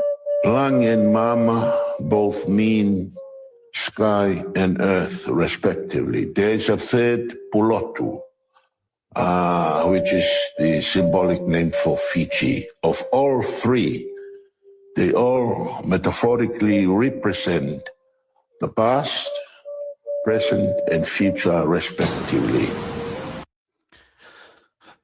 Right, Masi. I'll go give my thoughts. Yeah, breakdown? I'm assuming you heard this oral history all your life in Tonga, because she said No. that's oral history. It seems to be settled science. Yeah, I don't know. Maybe that's incorrect because I don't know where she got that from. She probably read it from one of those books that the Palangi said that this is what it's recorded as Tongan history. But I to me the whole Langi and Mama being Langi is Samoa and Mama being Tonga, that it's just that doesn't make sense because Langi is also in Tongan, and why is I've never heard of Mama being just exclusively Tongan. It could it could mean something else. So I don't know why this has been confirmed as Not a lot of people know this. Sorry, go ahead. has been confirmed as separate, but that's incorrect. And then regarding Mahina's thoughts, Dr. Mahina, I'm of Tongan heritage, and Langi also symbolic. I'm hearing something in the background. I thought I put it on mute. Go ahead. No, you're good. No, but with Mahina's thoughts with Langi is not just a sky exclusively. That's the land of the landmarks of the residents of the Tuitonga was Langi, right? So that's that Pulotu. Maybe it can be a reference to Fiji, but the accurate translation of Pulotu and even the way it's used is a spiritual world, spiritual realm of the spirits going to afterlife. And I've heard some people use it as a spiritual realm even for reference to prior to coming to earth, like a pre-existence kind of thing. Yeah. So that's kind of my thoughts there just regarding those two, but I don't know if you had anything else or we'll just go straight first off, I have no idea how he came with that conclusion. I've never heard that. I never heard that. I've seen this video before, but the first time I ever heard that was with this video. Like, never heard that, literally, right? Never heard that Langi meant Samoa. Never heard that in my entire life. and he says, "Oh, it means heaven." This is exactly why people started to believe that Tangaloa was a god, was Yeah. because he said, "Oh, he lives in Langi," and we find out later it was like, "Well, the Tuitonga lives on a Langi. Does that Yeah. mean he lives in the heavens?" Yeah. So, yeah, go ahead, Mas. No, and I was gonna say that seems to be the only transition of the Tangaloa having the same residence as the Tuitonga. Because if you notice, the other dynasties have changed their residence names. You know, Yes, the Tuihatagalawa you don't call their residence Langi, you say it's Afare because that's where all of them were buried, right? The Tuikalupolu, then you don't say the Afare, you say Malae, which is where they were buried. So, and Malae is the most common term because that's the mostly used word to explain for people for a cemetery or for people to bury. But see, those are the only ones that changed. But Tangaloa and Tuitonga, maybe because the same. they're the only ones that seem to same when it transition. You know what I mean? Of like just the Yeah, hierarchy. So I just found that interesting. I was just thinking of that now no, and when we're that's a talking. that's a good point. I mean, and this is why we say like that oral history of being Langi, where Tangaloa lived and where the Tuitonga lived, and that meaning Samoa. That is there's no. Let me put it this way: there is no evidence for that. There is no evidence for that. Pulotu is a little bit closer. You can at least say that in oral history it says Pulotu was to the west, Yeah. right? And this is an academic idea. This is not oral history. Oral history says Pulotu is to the west. The academics said, well, who's to the west? Fiji. Oh, Fiji. Pulotu must Okay. be in Fiji, Yeah. right? But that's not what oral history says. Oral history says Pulotu's to the west. Now, we take the Vitafales interpretation is the reason why Pulotu is to the west because that's where the sun sets, Set. and that represents when you die and you transition to the spirit world, right? Now, for Mama, meaning Tonga, never heard that my entire life, right? Oral history or songs or anything. Like the first time I ever heard that quote unquote interpretation was here. So this is the problem Like when you have Puremere. When yes, like like Pule Puremere. Malay, like no one knows about that, right? We're like that Samoan lady who was in the video. Remember, she was going like this. She's like, Pule Malay, I never heard that term. That Yeah. must be new. Yeah. Because Yeah. this it was always called with us. We were told it's called the Patonga because the Yeah. Tuitonga resided here. This is an exact same thing. But the academics, like Brother Mahina here, which we've invited, we almost got him, but last minute he had a change in his schedule. And this is a shout out to Professor Mahina. We would love to have you. We would love to sit down and say, where did we get this knowledge and history of Mama being Tonga? I would love to Mm. understand that. And I would love to understand better where Langi meant Samoa. Like, I Mm. really don't know this. And this is the problem when you're in the academic space, and obviously in New Zealand, the prevailing thought is Samoa, Samoa, Samoa. So what are you gonna do when you want to get your PhD and you don't want to make waves? What are you gonna say? Oh, Samoa.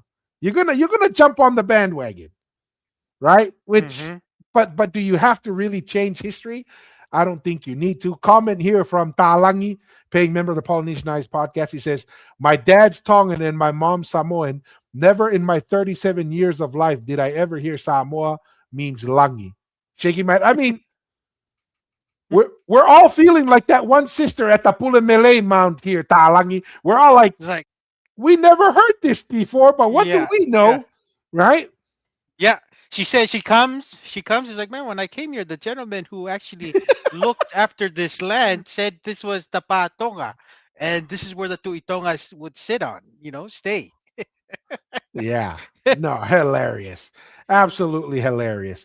I was trying to let's continue. I mean, dude, there is zero evidence for this. And we would Yeah. love to have anyone who wants to. But I was trying to show here, see, we get tagged on this stuff. We get tagged on multiple videos of these in the comments here. So, for everybody who likes to say, "Oh, you guys can't stop talking about us," it's like, well, because these type of videos keep popping up and people want us to respond, and we Yeah. will do so accordingly.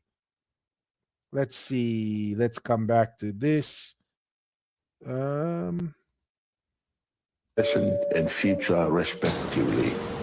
Samoans were often invited to Tonga as master boat builders and to design burial grounds for royalty.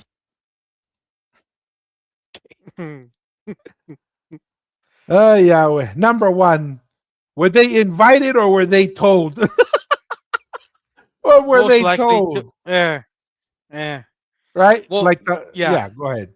No, I was just gonna say I think it was just more of a command to come because it could have been some family relations that married into. Remember, it's all family relations, and in order to keep up family relations, because you have access to certain resources from the Tuitonga, which is its residents, your way of paying the or getting access to those resources was to work or to perform a task pertaining to what the Tuitonga wanted you to do. So, Mhm. Yeah. that's really what it is. And here's the other funny thing, Masi. I can 100% malo malo UTOL. He Malo. says, ha ha, money lahe taurea. Um, I can tell you with almost 99% confidence this individual consumes our content at a very high level. And Yes. it has to do with Samoans were invited to come and design the langis. The only people that I have seen online share that message has been on the Polynesianized podcast. And it's because, we talk about Lakfue and the Pai Mm-hmm. Pai Terea. So this individual has been watching and consuming our content and is trying to develop videos to counter some of our content. But I think it's hilarious because, Put your face to it, man. What's this is yeah, so cheap shot? Come on. Get somebody who has a, let's just say, equivalent of the mm, Polynesianized podcast that can yes, discuss Samoa's history in details and even in depth, like we've kind of gone with yeah. the Tuitonga history and Polynesian history as a whole.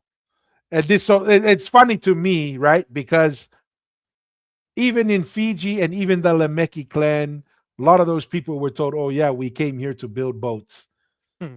Okay, it is already mathematically, scientifically proven there is only one king or polity that expanded its influence outside of Tonga, and that's Tatu'i Tonga. So if Yep. anyone was telling anyone to move, what we would call internationally today, it's not going to be the Tui Manua. It's not going to be any of the Tui, was it Tui Aana and Tuifiti. all Tui, yeah, Tuifiti. the Tui 50, the Tui Pulotu, whatever. It's not them. It's only the Tui Tonga. So if you're moving internationally, it's not going to be under the authority of any other sovereign or king besides the Tuitonga in those days. So Mm. this idea that like the Samoans were just so great at these things that they were invited because they were like this independent civilization. It's like, no, no, no, no. They were skilled and they knew how to work with stone. Well, They were told, come do the work. yeah. Well, like come do the work, skilled. But if they were so skilled, how come they couldn't build a langi in Upolu or Savai? No, They're not remember, that skilled. They're not Masi. that skilled. Like they obviously they were skilled because they knew how to cut certain rocks, but the real masterpiece was whatever the word they use. You see, even the language. What was the tufunga langi? I don't know, but it was somebody who specialized in Tongatapu in building langi residences for the Yeah, Tuitonga. So I don't know if you call them the tufunga langi. I don't know, but it was that person that had the expertise. You could call it he was the project manager or whatever of of all these engineers throughout Polynesia, right? And invited them or tell them to come on behalf of the Tuitonga. They're gonna come because that Tuitonga was very powerful. He was the international sailing with warriors alliances all over throughout Polynesia. Most Yeah, people would obey it's to the come. social stability to not be at war. It Yes, is the economic capacity to not only bring the people but to feed them. It's yeah, the scientific knowledge to manage and do the engineering. I mean, this is why we say the ruins are so important. But don't worry, Masi, they're going to show us the ruins of Samoa that shows that the Langis were mm, built, and we'll talk about that when we get there, right? Where they're like, "Hey, look, yeah, there's the yeah. Langis that they built in Samoa as well." This sleepy village of Moa was once a seat of So just look at the size of these, right? This is Yeah. like a residence, a large residence, 30, 40 meters long, and And it and probably was shrunk over time. over time. Yes. Yeah. So just see this, that apparently they built in Tonga, but let's see what they built in Samoa when they show what was built in Samoa. power in ancient Tonga. And here you'll find these unique pyramid-like structures known as langi.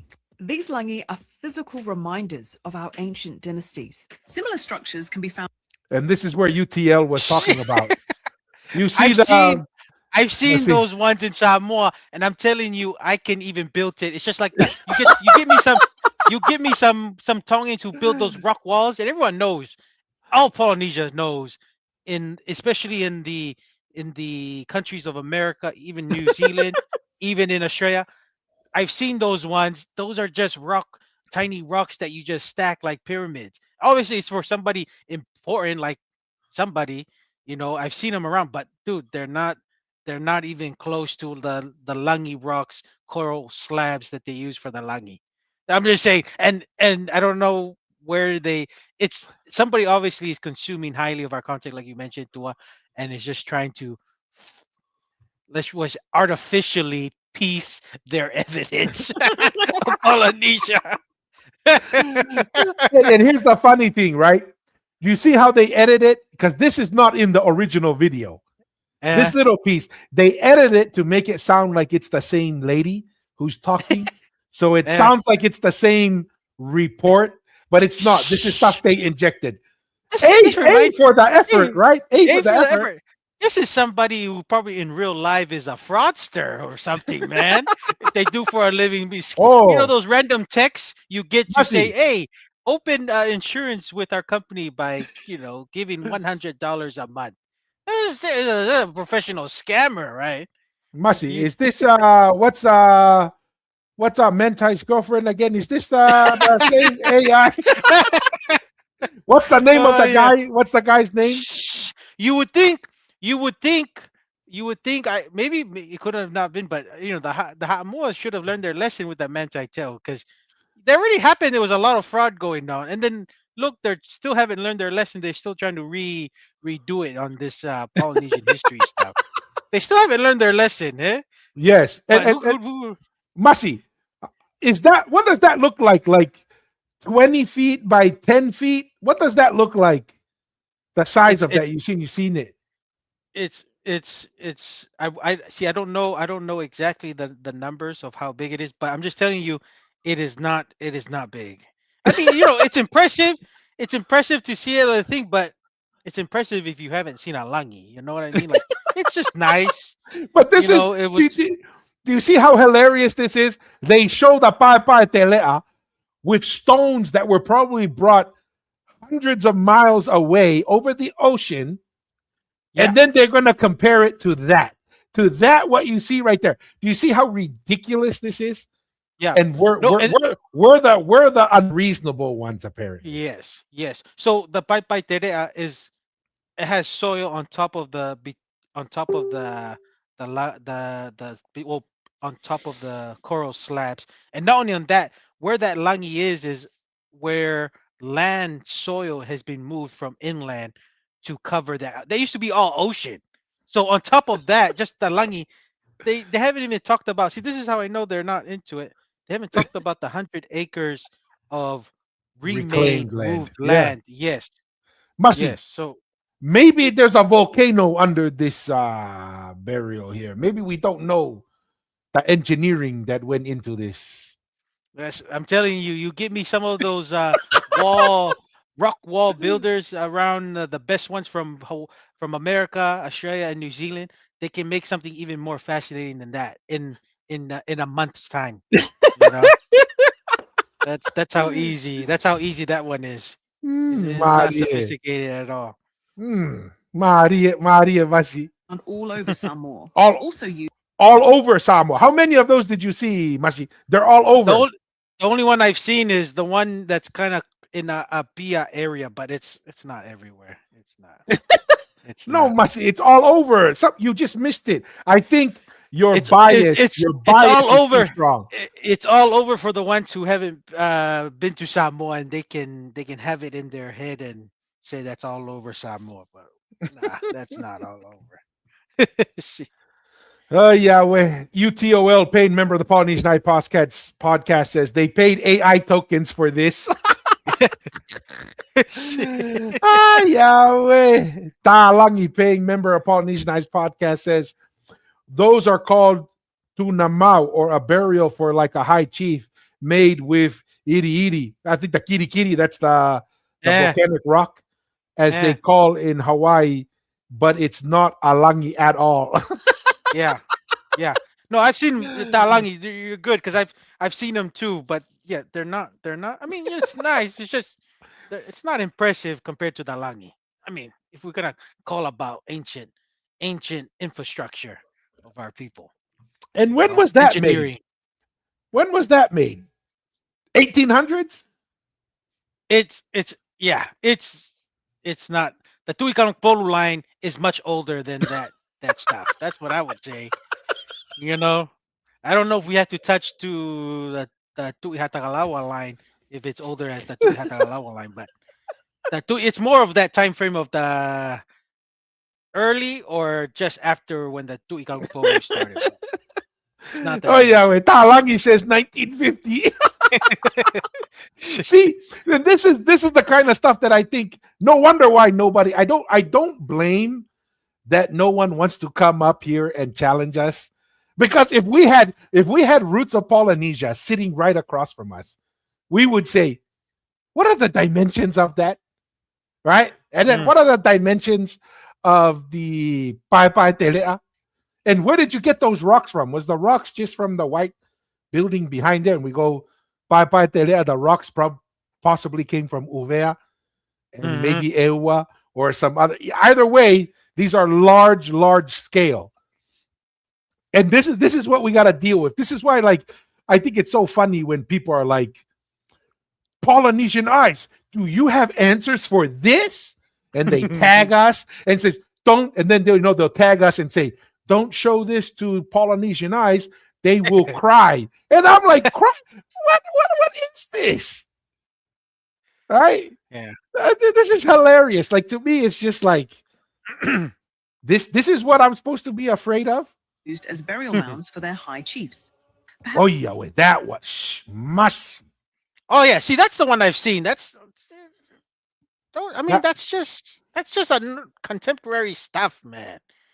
Come on. It's not that. It's hilarious. They're Must-see. pushing it. I think that was built by the Tuimanua. or is that another Ufi pit? Who knows? The person who's creating this is really stretching it, man. He's trying really hard. That's Really why I'm hard. saying. What was the name of the guy who did Manti Dirty? The Tuya Sosopo. Was Tuya that Tuya- Sosopo guy. Somebody, please. This might be a Tuya Sosopo right here. Yeah.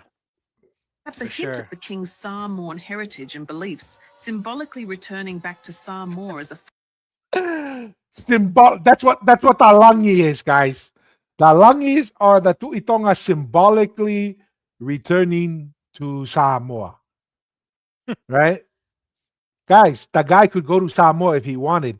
If he really wanted to go back to Samoa, he would have got on his boat and gone to Samoa.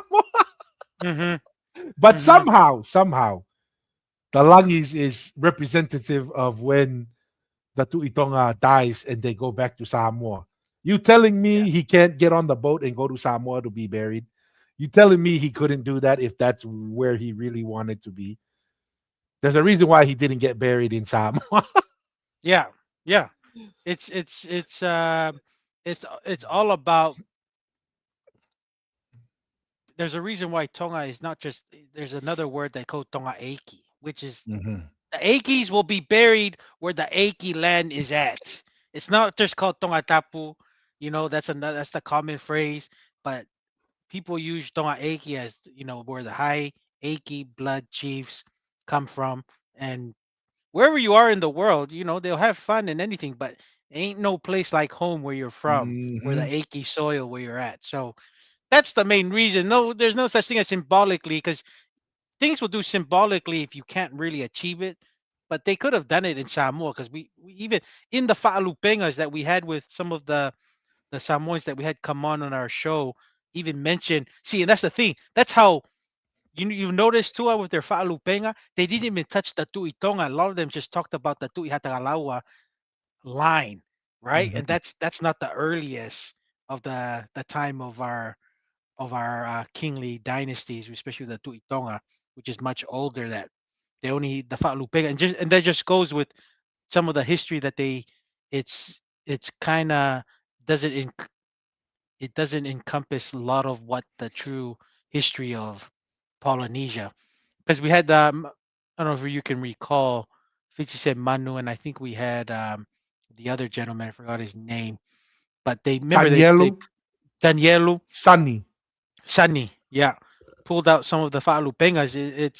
It's names of, like, Lawaki and Motuapuaka and the Tu'ihatagalawa, or the son of the Tu'ihatagalawa. See, those are relatively earlier ones, but no mention of the Tu'itonga, which is by far that Tu'itonga that's been in Samoa Yeah.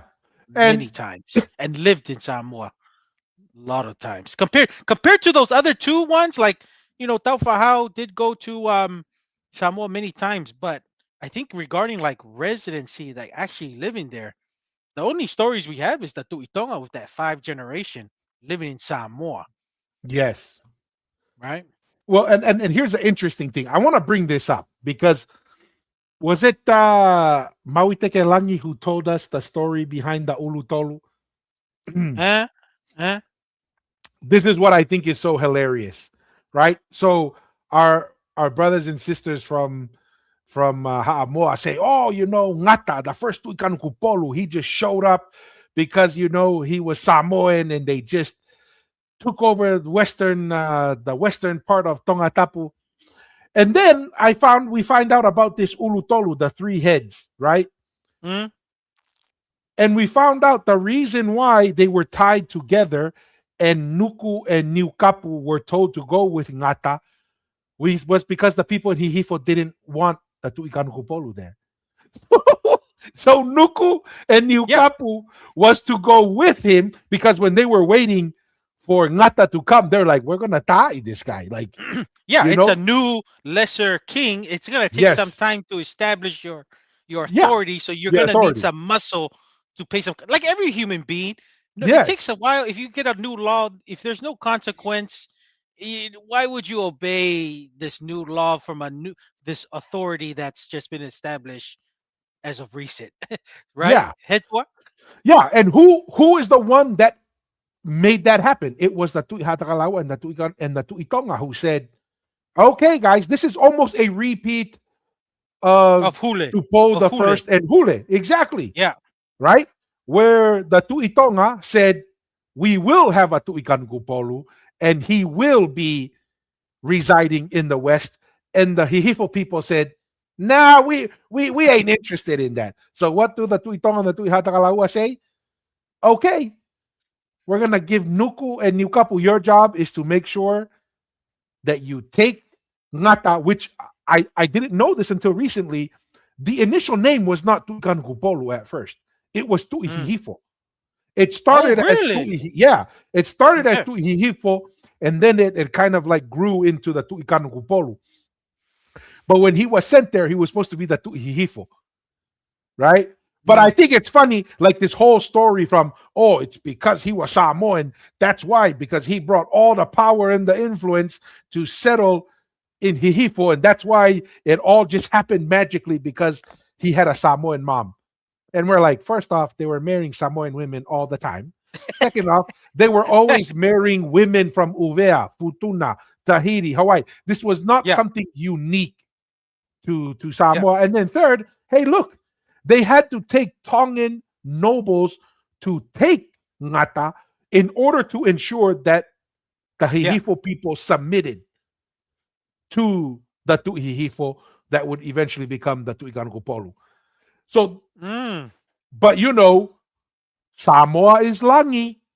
You know, Samoa is Langi. It means they're the most powerful, they're the most influential. See, this is when reality of, or more, at least more recognized oral history clashes with oral history that was made yesterday, like Langi Mama and Puloto. So I thought I wanted to bring this up because it is interesting, right?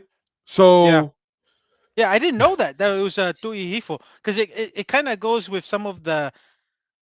So was it like Tu'ihifo that was the.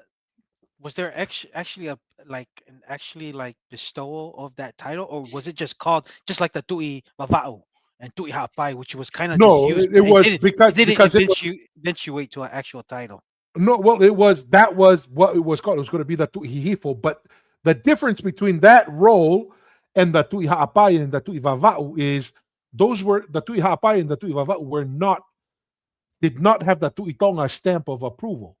Okay. Right? It like this the Tui Hihifo, which eventually became the Tui Kanukupolu, that had the Tui Tongas like, no, this is going to be a title. This is going to be recognized. The Tui Ha'apai and Tui Vava'u, it was whoever was the strongest dude in Ha'apai or Vava'u. Yeah. That guy said, I'm now the big boss of The Ha'apai people, and Vava'u. yes, and the people of Ha'apai and Vava'u just kind of gave their approval of that name, kind of. Exactly. Yeah. But it wasn't recognized in Tonga Aiki. Yeah, 100%. And that's why, you know, the Ulukalala for years and years, multiple Ulukalalas were trying to make ground on Tongatapu. And, you know, they didn't have a lot of success. The only guy who had success was Taufa'ahau. But that's because, to me, Taufa'ahau, because if I remember correctly, his grandfather, it was his grandfather was the one that was assassinated. Yeah, he was the known as the mean one. He would cut his cook's limbs off. So and still have them perform tasks. Exactly. So at least Tupou the First had that tie, right? He had somewhat of a claim to that, and the fact that he, you know, grew up or spent a lot of time in Mu'a with the Taulas there, and same age as Laufiri Tonga, and it looks like, you know, possibly grew up together, had an interaction in the Velata, in the Matukuetau. So there's a lot of reasons why it seems like Tupou the First was much more successful than the Ukalalas before. No. Okay. Yeah. All right, let's come back. Let's come back to this amazing evidence, Masi. I hope you feel ashamed of yourself. These videos are just overwhelming with evidence. Final resting place. Ka pauna koe tau mo ui koe ni I he taimi koe ia, koe o tua e tui tonga ai. Te topu tapu hono sino pa koe founga o tau tauhi a tau tolu ki aina e whai ki he rere ita. Ko tau tolu kei ke whai ho tau whatongia. Na e o mai ai ke tau tauhi aki. Kia ki nau tolu. Ka pau te utala whakatata. Tanga whewhe tua e o tulangi. Lotonga I heni ai toko lau kilu. Koe nau whai e ngā ue koe o tulangi. O kutalaki he ngahi a honi tokua na e whaka ngā ue pōpura I nau tolu. No. Koe tui tonga na e toko tahape. Ka pau na anau pōpura. O si fuoloa hono tāmate e tu I tapuange. Pe mo e tu I mi ono aho mo I kau hou eki. He fu toko lahi ange kakai. Ka koe hea uhinga na kai ke whai pehe ai. He nā nau whai nau tole ngā ue koe tui.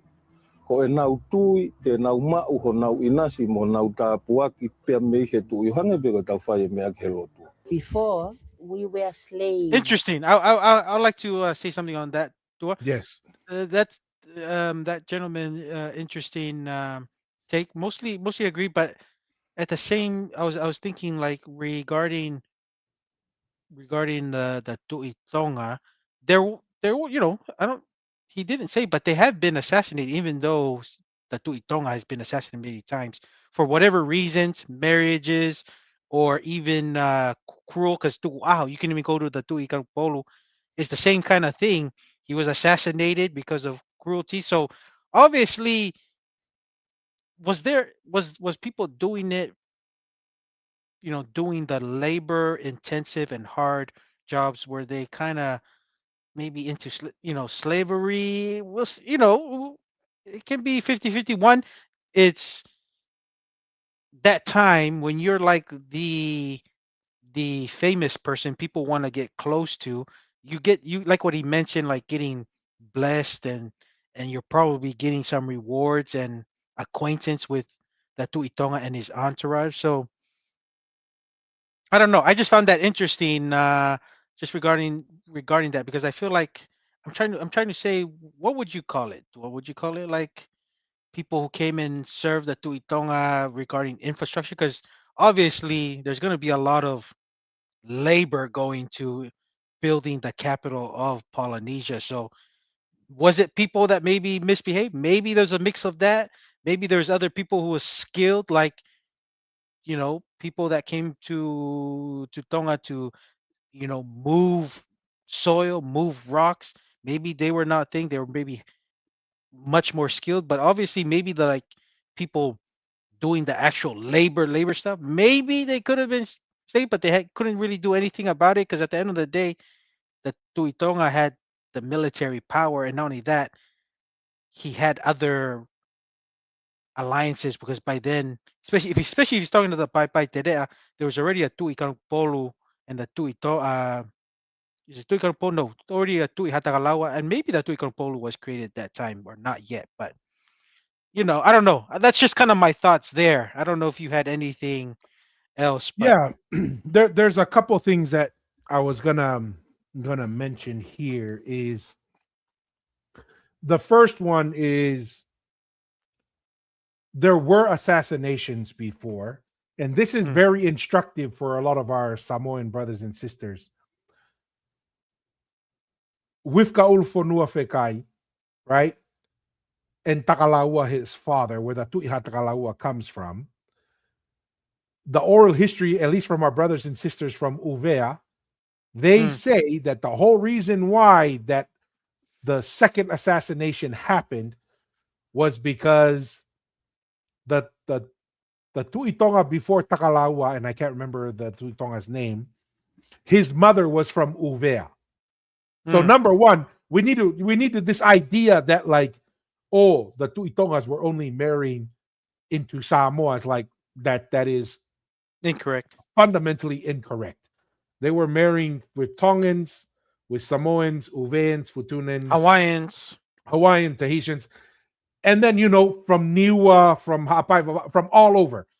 Marriage was used as a alliance and maintaining relationships, and also political moves. Right? Yeah. There were many chiefs who would love their daughter to be another wife of the Tuitonga, because that elevated the whole family, right? Yes. Because even if that child doesn't become a Tuitonga, when they come back to whatever island, they're like yes, our family's like pedigree just got pushed up. Yeah. Right? Escalated. Even to the point that even Marietoa wanted to marry into the Tuitonga line. Right? Like this is not something that should be controversial at all. But what I'm getting to is the assassinations that happen. Sometimes it's because of power struggles. Some people blame Takalaua for killing the Tuitonga, assassinating the Tuitonga before, who was Uvean, and Takalaua had Samoan wives and children, and one could argue they didn't the Samoans, if that's true, let's just assume that's true, the Samoan side of the politics didn't want an Uvean Tuitonga, right? Like a Uvean mother to Itonga. Because what does that, if the two Itongas from Uvea, who do you think is going to get some special treatment? Who do you think is going to get recognized a little bit more? Well, the Uvean people. And we all know that Uvea and Tonga have a very strong relationship. So one would only assume there were multiple marriages to Uvea, right? Because Tonga and Uvea are relatively very similar in a lot of ways.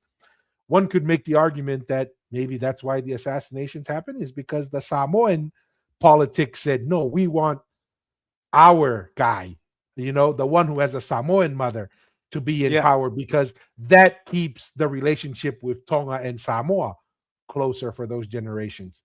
But yeah, the other thing too is you notice how even this gentleman fundamentally doesn't understand that the Tu'itonga was a religious thing. He makes the connection. He's like, hey, the reason why they do it to the Tu'itonga is because they wanted to obey and follow, and they get their inasi and their tapwaki. He said, just like we do the church. No, you're correct. They were both driven by religion. The Tu'itonga was seen as, quote unquote, the physical representative of the gods in the flesh, or what, if you want to use a modern term, a prophet, right? Like that was the physical representation, someone who speaks on behalf or represents the god or the gods. So it was driven by religion, right? And because at that point, the administrative, the political power was with the Tu'ihatagalawa. So building that langi of Paepaeterea was purely based off of family and religious relationships, right? And it would have been a privilege to go to Tonga, in my opinion, right? Imagine your Uraki Mata. That was the city. Yes, that was the city of Polynesia. Yes, for a couple of reasons. Number one, you want your guy who has a Samoan mother, who's the Tu'itonga. You want to represent him well. You want him to be successful. So it would be out of family and out of religious dedication to go to Tonga and build Telea's langi, because he has a Samoan mother, right? And you want to maintain that. Second, just like that Tahitian guy who came with Captain Cook, and the Tahitian guy kept telling Captain Cook, number one, they were blown away by how many red feathers were there. Remember? And then that lady was giving red feathers away, which is that's like the equivalent of making it rain. Yeah, right? And do you remember? Yes. Remember what the Tahitian guy told Captain Cook? Grab the red feathers. And that's what he was doing.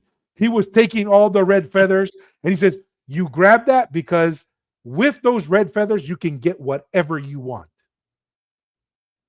Right?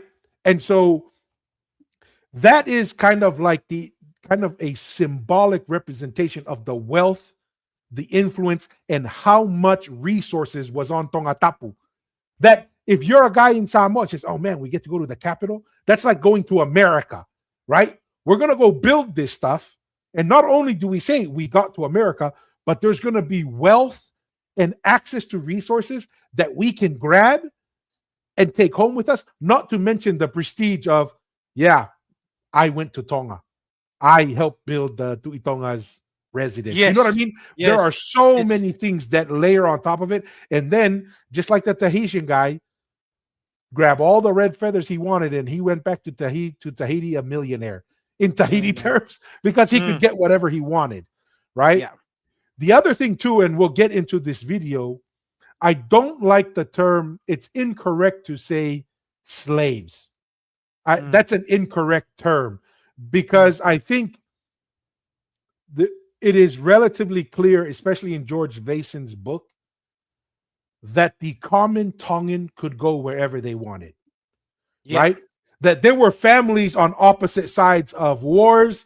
People were leaving one chief to go to another chief, like they were going around. The better way to look at the situation was private property. This is why in America, private property is an important part of the Constitution and the American position. You cannot have freedom if you don't have private property. This is why you are allowed by law to defend not only yourself, but your property, right? Like someone attacks your property, you can shoot someone, like especially in states like Texas, you damage their property. That is the equivalent of trying to put them into slavery, so to speak, or putting them into in servitude. So really, what Tupou the First did that was revolutionary and really empowered the Tongan citizen, it's not that they were slaves. Slaves couldn't go wherever they wanted. A slave couldn't say, I want to go to that farm or I want to go to that farm. A slave was stuck wherever they stayed, and they were stuck with whatever they were paid. The average Tongan could say, oh, this chief is okay, but I heard the other chief is more kind and gives more, pays more. We're going to go to that chief. Like even to the point that Tongans were going to George Vason because they heard that George Vason's farm was flourishing and he was much kinder and gave more to the people who lived on his land, that they would go to George Vason and ask them, hey, can we live with you? We will work for you and you can pay us food and everything. Yeah. It's not the correct way to think about the way the commoner was, that it was slave. No, it was they had no rights to private property. And because they had no rights to private property, they had no option but to offer their labor to the chief in order to get resources. What Tupou the First came in and said, it's like, stop, we're not going to do that. We're going to give each individual Tongan male and access to land so that he can grow his own foods. He can use his private property to free himself. So I wanted to add that because we're going to go into this part. It was like, oh, we were slaves. It's not a very accurate way to look at it. So I'm just thinking like, the cooks of Tuguaho, Tupou the First's grandfather, that were cut. They had to just stay there because maybe their families had nowhere else to go or something. Because I'm just trying to think, why would he cut their arms and they would still stay there to try to still do the task of Tuguaho? I don't know. I'm just trying to understand in that context. What do you think?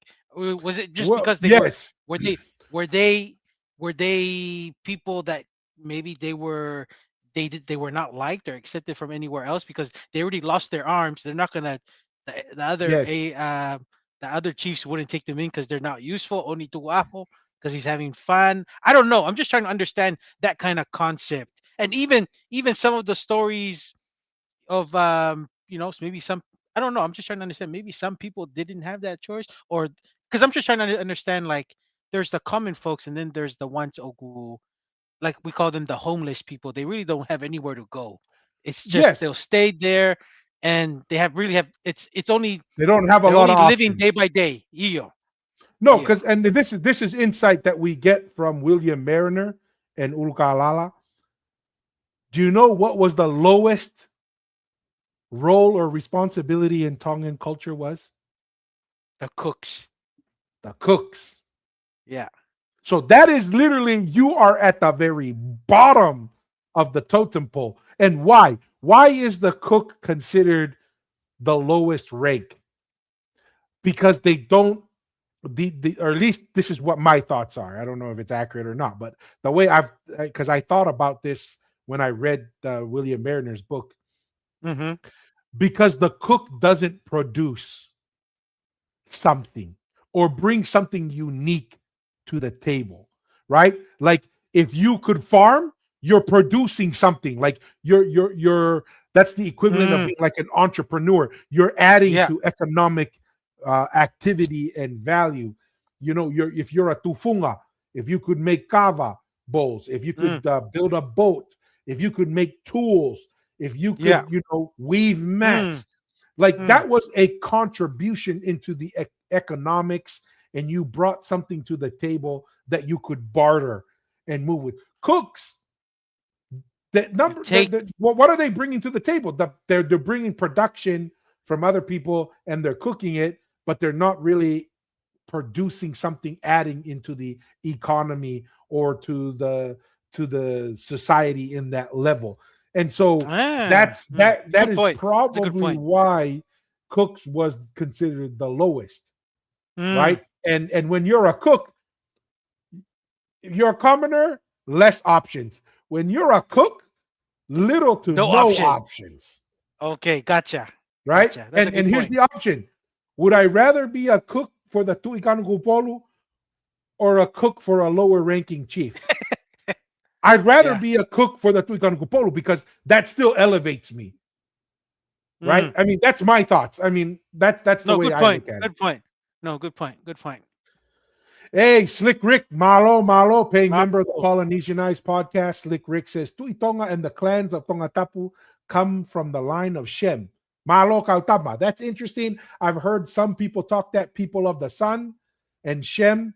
That's a comment I've seen every once in a while. But Malo, Slick Rick, appreciate the support. Man, Masi, we're only going to get to one video, man. Let's get back to this. I thought we were going to do 3 videos when we were talking before the show, but there's we'll just get through this one video and we'll call it good. Okay. Nobles. If we say something, we're gonna be killed. Our lives were under the control of the nobles and the kings. And Tonga's way of differentiating between the royalty and the nobles and then the common people. I understand that at some points it was the way of life, and that the common person's life was worth as much as the next rock, and it was dispensable, and their purpose for living was to serve. That was there before Captain Cook arrived in Tonga. When he arrived in Tonga, he noted that there was a big difference in the common people and then also the royal household.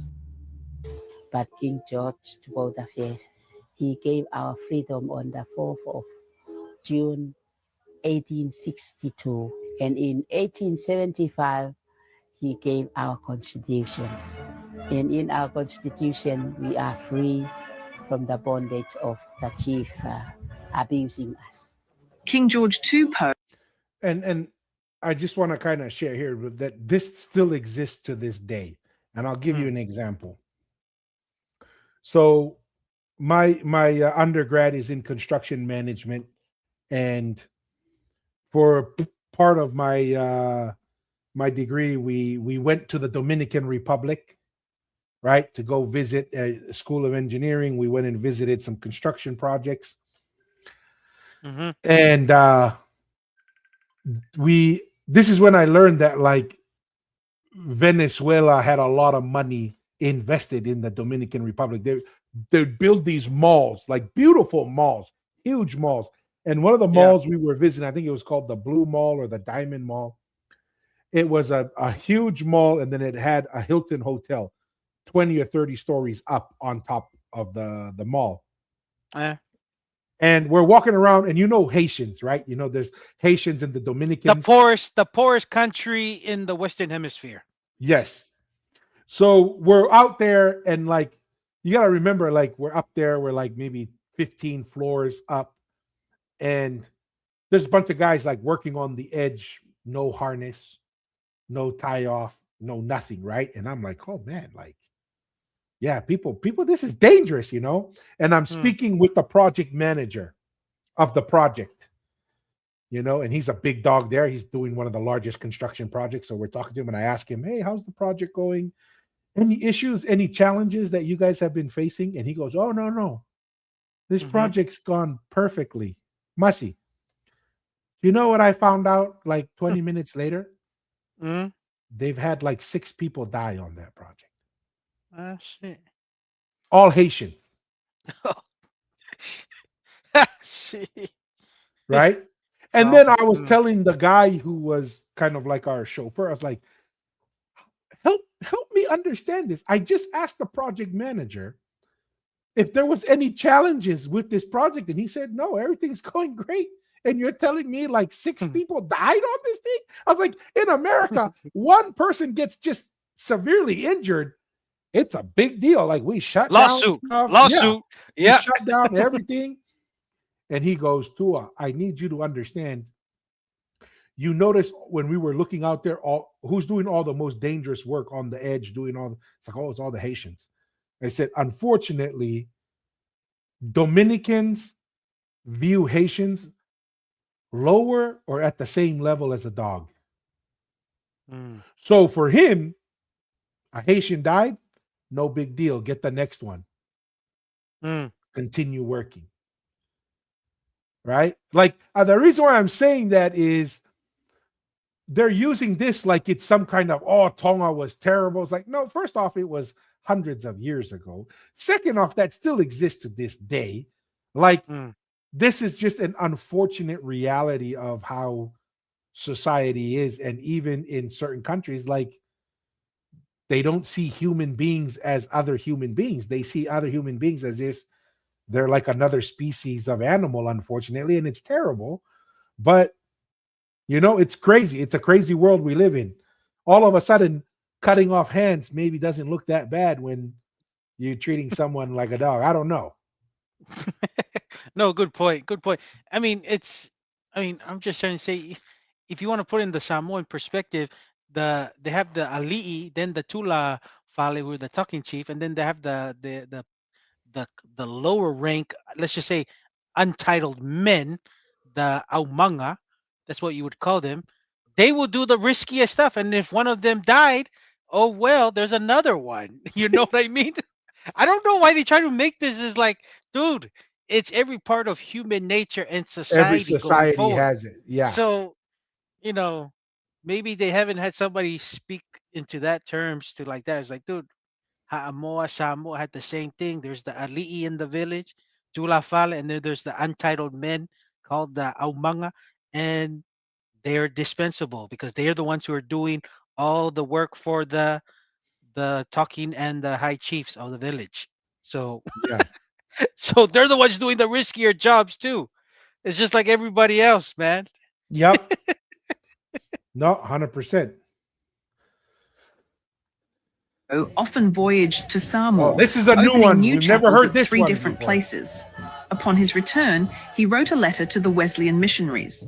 Documented in the 1855 book Tonga and the Friendly Islands, he wrote, "Dear friends, I, George, having just returned from Samoa, think proper to inform you of the reason of my voyage there and the cause of my interfering with the people of Samoa. The relationship of Tonga and Samoa people has been of old. From thence, Samoa, sprang our progenitors, ancestors, the governing families of Tonga as the family of Tui Tonga and Tui Kanokopol U, the latter being the family of Tupou, king of Tonga, and of George, king of Vava'u and Ha'abai, which is the same with the chief Mumui. There are 3 languages." This is mind-boggling, Masi. Like, I how yeah, do I we just address that? well, I would just say just type in Polynesian eyes to both the first's letter. We broke it down to all the little bits, mainly because Tupo the first was the head, let's just say the head of the Wesleyan faith in the Polynesia in the Pacific, and he was just trying to help with Samoa in that time with the one with the church, the Wesleyan faith. Two, I think Samoa was actually going through a lot of. I think that time when we touched about the was it protectorate status, they were trying to seek help to try to not be colonized. And three, Tupou the first was probably the only one be able to write, be able to write, because most people at that time probably couldn't even write in Polynesia. And his reference of saying that progenitors is from the female side, the Tuitonga, the Tuihatagalawa, and the Tuikanapolu were always from father to son kind of thing. Well, the Tuikanapolu kind of changed here and there because I think there was a time there was a woman into it, and then it didn't go into a son. It just because it was unstable for many times, so it did kind of change. But for sure, when Tupola first mentioned Tuitonga, it's always been father to son up to the last Tuitonga. So yeah, that's kind of my thoughts there, Tua, unless you had anything. So let's imagine I wrote this letter, Mm-hmm. right? Where I say, I, Tualau Fale, I'm writing you to let you know why I went to America to talk to that. And I just want you to know that from America came my ancestors, right? Mm. And ancestors of my cousins and so forth are from America. That does not mean that my dad is from America.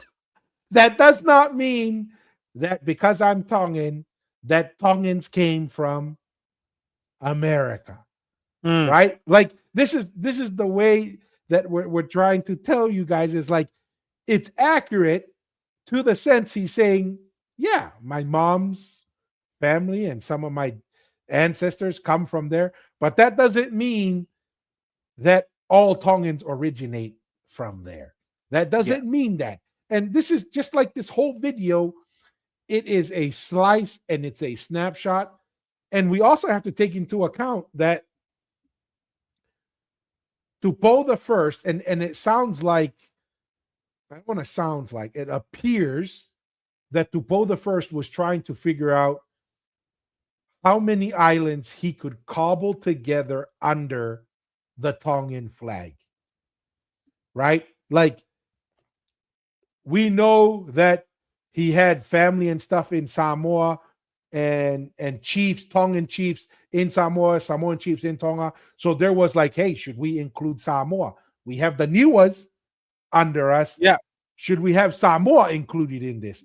We also had Fiji and Mafu in Fiji and Tongans in Fiji. Should we include Fiji, the Lau Islands, in Mm. this nation we're trying to build?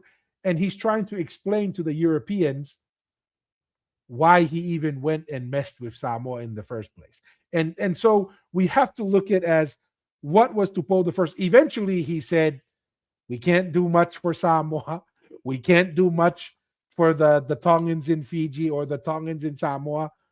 We just got to figure out how to survive with what we have right in front of us. If we try to Yeah. overextend ourselves, we'll get colonized. So it is much more. It'd be so funny if we were to talk to Poe the first here and goes, "Hey George, you know that one letter that you wrote? You were just trying to, extend your hand to the extended family to try and see, explain the politics of why you went to Samoa, because from what I understand, he didn't just go there and shake hands with people. He went there and flexed some military power to say, hey, why did they kill a missionary or something, or Yeah. attack Yeah. a missionary? Yeah. Yeah. Yeah, Attack the missionary of the Wesleyan faith that he was part of. that he Yeah. sent there. So imagine this. Imagine you're a European power and you see that happen. That's the equivalent of Maafu, Takombau, and the other chiefs in Fiji fighting with each other.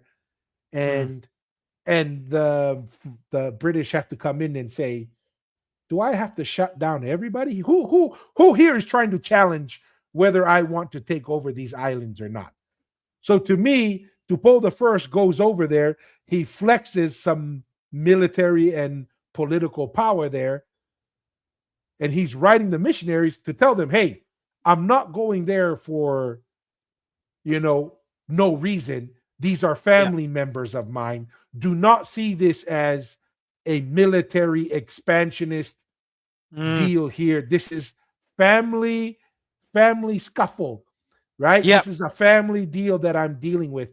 Do not view it as me trying to be imperialistic, because if you were to show that, you might get the attention of the Germans, the British, and the Americans and say, do we need to blow these boats out of the water, and do we need to go take care of Tonga if they're going to interfere in this.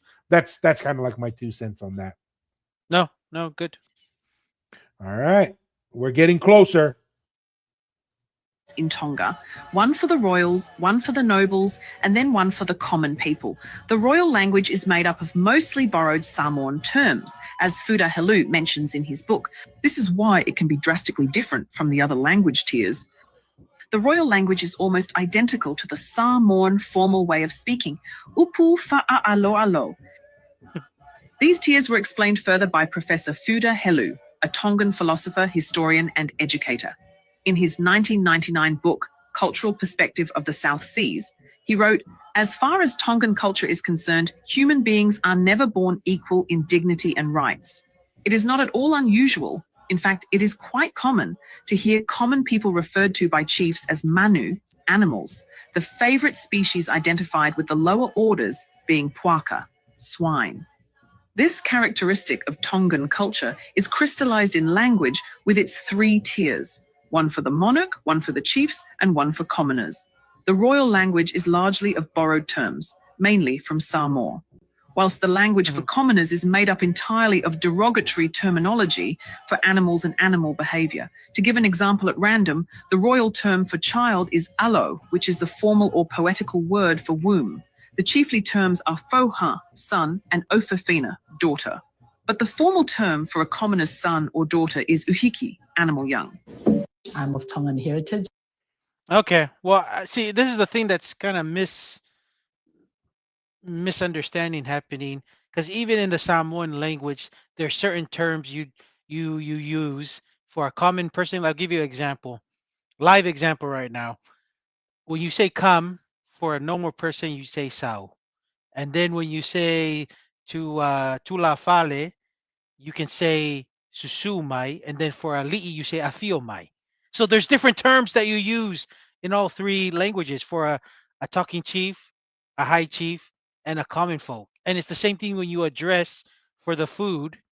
You can say just a regular food, like a thing to eat, may I. Then you say for like talking chief, mea tausami. And then for something higher, the li. And like when they say a li, that's people usually the li's from the first contact of Samoans were very close and similar, like with no tattoos as Tongans. You say mea taumafa.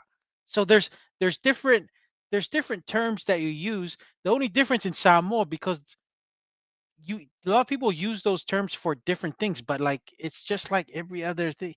Like when they say with the languages, it's the same thing with the Samoan. So to me, it's just more Samoans and Tongans in the time is it's the same thing with what words you use. There's class of people that use certain words with certain occasion and events.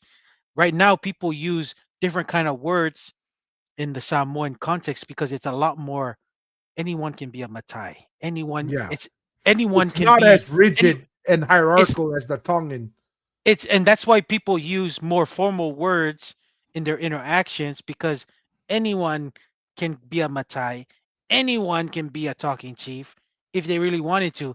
In Tonga, it's more of a hereditary bloodline, that's why people use certain terms to address where you're from, because you don't just change overnight to be somewhere and get a title for the sake of getting it. In Samoa, it's very easy. Anyone getting a title if you wanted to the next night, and you can use certain terms because now you're a Matai for this and that. And we all know that's not as the same So strict the rigid same, so in there's the Tongan. same 3 levels of communication as well. There is the same levels of communication. So that's why I'm saying it's not that rocket science. So with this person using it because of the language is like, dude, Samoan's the same thing. Samoans just tends to use more of, and who says if it's right? We say tui is the highest, and tui is a Tongan word. That's the highest title in Samoa. Tui manua, tui tui atua, Yeah. tui aana, you know. So those are the much ancient and big titles. So And I'm when they say assuming that it's those tuis would have the taumafa and all that, you know, yeah, alo and yeah, all that and other that's stuff. why They would get yeah, those. those titles. So it's basically the same thing. It's yeah, it's the same thing. It's the same thing with the Samoan hierarchy.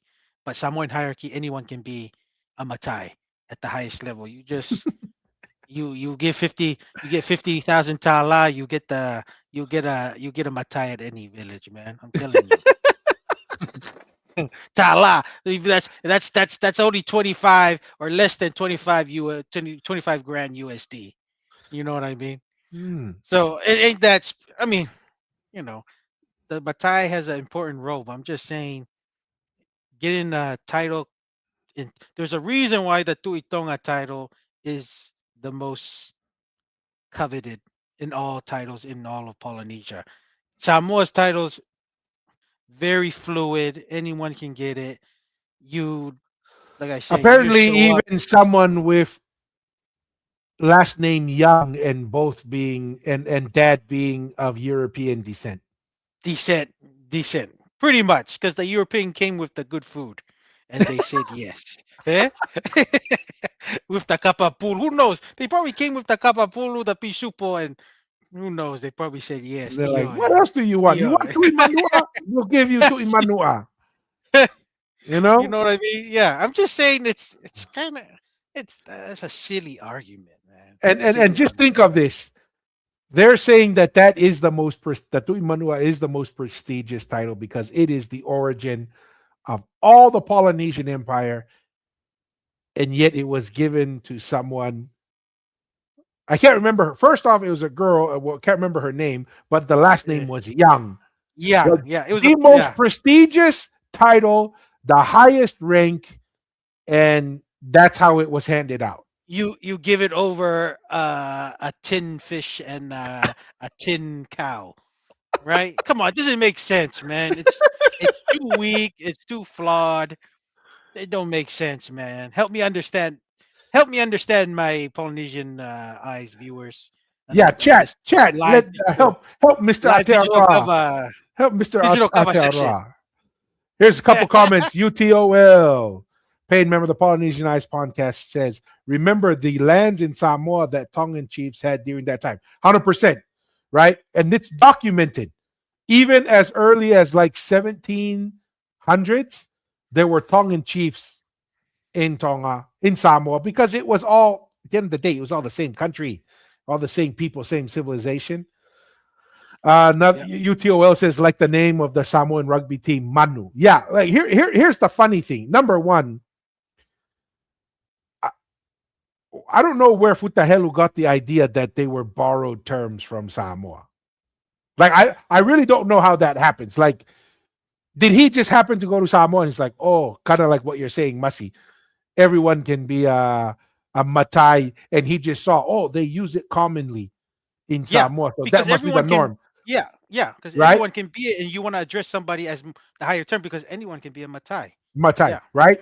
So it's much more fluid because, but then when you come to Tonga, it is very strict, yeah. right? The only Your time role is strict. you get the Yes, role, like you're not going to be called by the king's language if you're not the king. Like it's just not going to happen, right? Now with the nobility and the commoner, there is a little bit of fluidity there, right? Because yes, if you become a prime minister or yes, someone that's influential in the nation, I've seen some of the terminology between the noble or the hoeki mix a little bit, but yes, even then you still have to achieve a certain status in the nation. But the king, yes, clear separation in there. yes.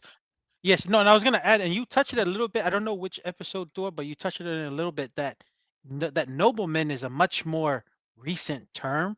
The whole because it used to be just the whole Aiki and whatever the Hoeki. Tui. Yeah. Yes, because the noblemen, there was a lot of people who was a very low rank chief that got elevated to a nobleman when the Constitution was created, and they were Yes. elevated a lot because maybe they were just alliance to the Tupo the first, and he elevated because he needed at the end of when you're creating something new, sovereignty and stuff, you needed loyal people. But regarding rank status wise, they were much lower, and there were people that had no titles, but they were higher rank status wise because of the parents they came from. So you touched a little bit of that, and that's why you kind of mentioned that noble and even some people coming who come from higher rank status from family line is a lot more fluid between those two. Yes, and it's funny. Just so to kind of put a highlight on this, there are some nobles who are the nobles of certain villages and have no land in those villages. Yeah. Like that's because, like going along with what you're saying, they are not of higher blood rank from the Aki. They're less Aki, right? But they have more influence because they've been elevated to no pere, but they Yes. have less Aki blood because Yes. Aki did come down to how much blood you have tied to the Tuitonga. That's what drove Aki. And so, like you said, when you're a new king trying to establish a new government, Yep. and you're going to have to develop nobles that their loyalty to Tupo the First was Tupo the First elevates me and my family, become Yes. a noble, right? That increases that. So I can see why Tupo the First did that. Probably was necessary, Yeah. and that's probably why by the time Tupo the Third came or Queen Salote, there was that risk because everybody's Yeah. like, well, you got all these people in charge, but should they be in charge? Do they have the achy blood that really is there? And then they made a smart move. They had Queen Salote marry the Tuiha Takalaua heir, and then all of a sudden, the achy blood gets injected into the whole Yeah. situation. That And solves a lot of problems. yes. Yep. Yep. The other thing I wanted to bring into mention here, just on the language, because Masi, just so you know, there's other videos that have this, and it was on TikTok that we were tagged on multiple times. And he Mm. goes, and this is why the Polynesian eyes will never talk about the three languages. Okay. Oh my God. I was like, am I supposed to be scared of this? Right. And here's the other thing. Here's the other thing. When I come back to, there's 2 points I want to mention. I don't know how Putahelu came to that conclusion, which I agree with, right? Is they were all borrowed terms. Number one, we don't know how you can come to that conclusion they were borrowed. And I'll give you two reasons why He it didn't. doesn't make sense. Yeah. Yeah. One is he just heard the fluidity of the Samoan side, and he just thinks Mhm. that's normal terms. He may not have understood and lived in Samoa like you did, Masi, to kind of understand the nuances there. Second, scientifically, the Tongan language, we covered this on the last live, the Tongan language is considered older and closer to the Proto-Polynesian. And you have Proto-Polynesian, then the Tongic languages. Samoan, you have Proto-Polynesian, nuclear Polynesian language, I think it's what it's called, Samoic languages, and then underneath that is in the Samoa. Mhm. So the Samoan language is what, 3 layers, 2-3 layers away from the Proto-Polynesian. Tonga is 1 layer away from the Proto-Polynesian. So one could make the argument, well, Tongan language is older. So if something's older, then who borrowed from who? One could make the argument from that scientific perspective that the Samoan words were borrowed from Tongan because the Tongan language is closer to the Proto-Polynesian. The other argument against that is you say, oh, Manu is only for animals and derogatory. What is the crown prince's son's name? Manu Mataongo. Oh, but I thought that's for animals. I thought that was below, right? Yet, Yeah. and Manu Mataongo means, quote unquote, if you want to use that definition, Manu, it's the animal or the being or the thing that, its face has an impact on me, right? I don't know if you Yes. want to say that loving face or whatever. But once again, if Manu is that terrible, according to Putahelu's interpretation of the words, then why is the crown prince's son named Manu Mataongo? And what that could mean, which I'm pretty sure that Manu Mataongo is from a Tu'ihatakalawa or Tu'itonga Yeah, name it is. and line, an ancient name. So see, once again, This is when the oral history and reality doesn't align with quote unquote academic, right? We first had Mahina, where his interpretation of Langi and Pulotu and Mama, academic, purely academic. I don't know where that came from. Then we have Futahelu, who was an academic, but then I found out later he went to college and he didn't get his degree. He got honorary degrees after Yeah. the fact, but he really didn't get his degrees. But he starts at university. I find that kind of ironic, and I'm not putting it down. I mean, good for him. I'm just saying, they show him in his robe and in his everything, and I'm like, okay, time out. Yes, those are honorary, but let's be honest, it's not like he was David Burley, who got his PhD, did decades of archaeological work. It's He not the didn't same. know. It's not the He same. didn't. I don't know if he lived to the time to see David Burley saying, "This is the oldest human settlement in North Polynesia." Maybe it would have changed his tone. But Yeah, yeah, there's a lot of nuances he didn't pick up Futahelu. So regarding the languages, because yeah, he yeah, didn't get it. It's not just a Tonga thing, and even like what you're saying, it's such a because like I said, he's very influenced in the Western anyway. His school he created was called Athens after the yeah, Greek thing. So it's a Western thing, and he only knew what he knew in Tonga with a Western twist. That's pretty much what yes. it was. No, Yeah. 100%. And we're not trying to put him down. He Yeah. he inspired some people like Xiaoxi Ilayu, right? Yeah. Inspired Yeah. him to get he had a positive impact. But it's like, hey, that doesn't mean he's right about everything. It's like people in Hollywood. Just because you're good at acting and you acted to be a great you acted in a movie that was portraying um Winston Churchill, that doesn't mean you know how to govern a country. That Yes. doesn't mean you know how to make good politics. It just means you acted really good as that individual. Putahelu, I mean, he did some great things, contributed some great things, but just because he said something doesn't mean that that is accurate, especially when you look at the evidence and the oral history. Yes. Yeah. Absolutely. All right, Mr. Aotearoa, one video. Wow. We got a lot to say. We had a and lot and to our say about viewers one video. and our viewers were like interested too. A lot of questions, great questions. Appreciate it always from Yeah. the viewers, man. So what we're gonna do, probably, Mr. Aotearoa, will probably, because there's so many of these videos, like I think there's like 10, 15 of them. Maybe Dang. we'll go through one of them. It's making the rounds in social media, and we've already addressed all these. This is what I think is hilarious. They like put this video out, and then they're like, "Well, take that, Polynesian ice," and I'm like, "Wait a minute, we've already talked about this. Like, we've already dismantled Was this." that a punch or a tap? Yes.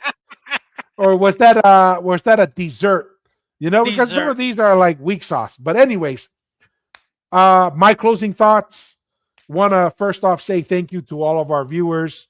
Appreciated every like, subscribe, share. Goes a really long way. We continue to expand our reach. Really appreciate all those who are, paying members of the podcast. Really appreciate everyone for your contribution, support, and even for those who go against us. We say thank you for all your comments, all your pushback, because at the end of the day, we want people to have more conversations. We want ideas to compete. And, the invitation still stands there. Anyone who wants to come and talk with us, even if you disagree with us, we will be respectful.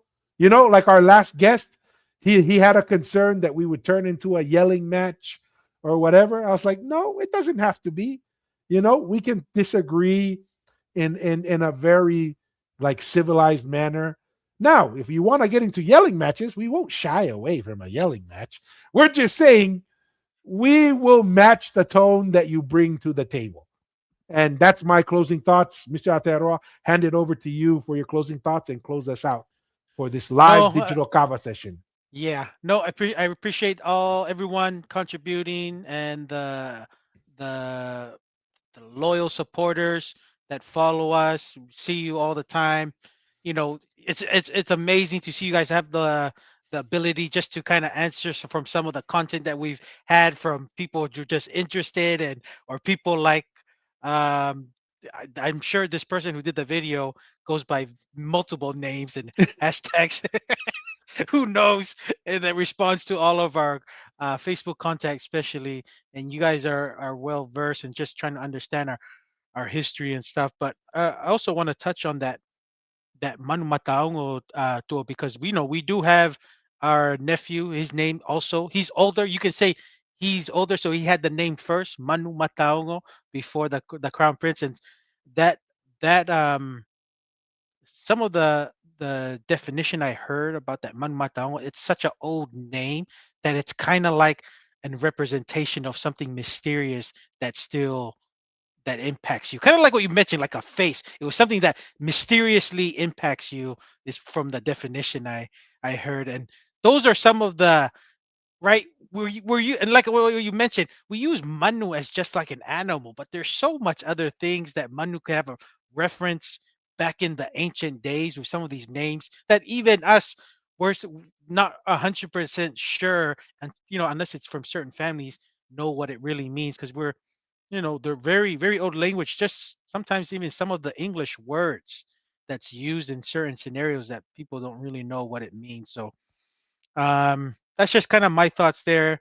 I appreciate everybody, and really enjoyed this digital live cover session tua malo, and the questions we always leave to our viewers and the fans all over the world, wherever you may be, is be bold, ask the hard question, and stay curious. Ofatu, till next time. Peace.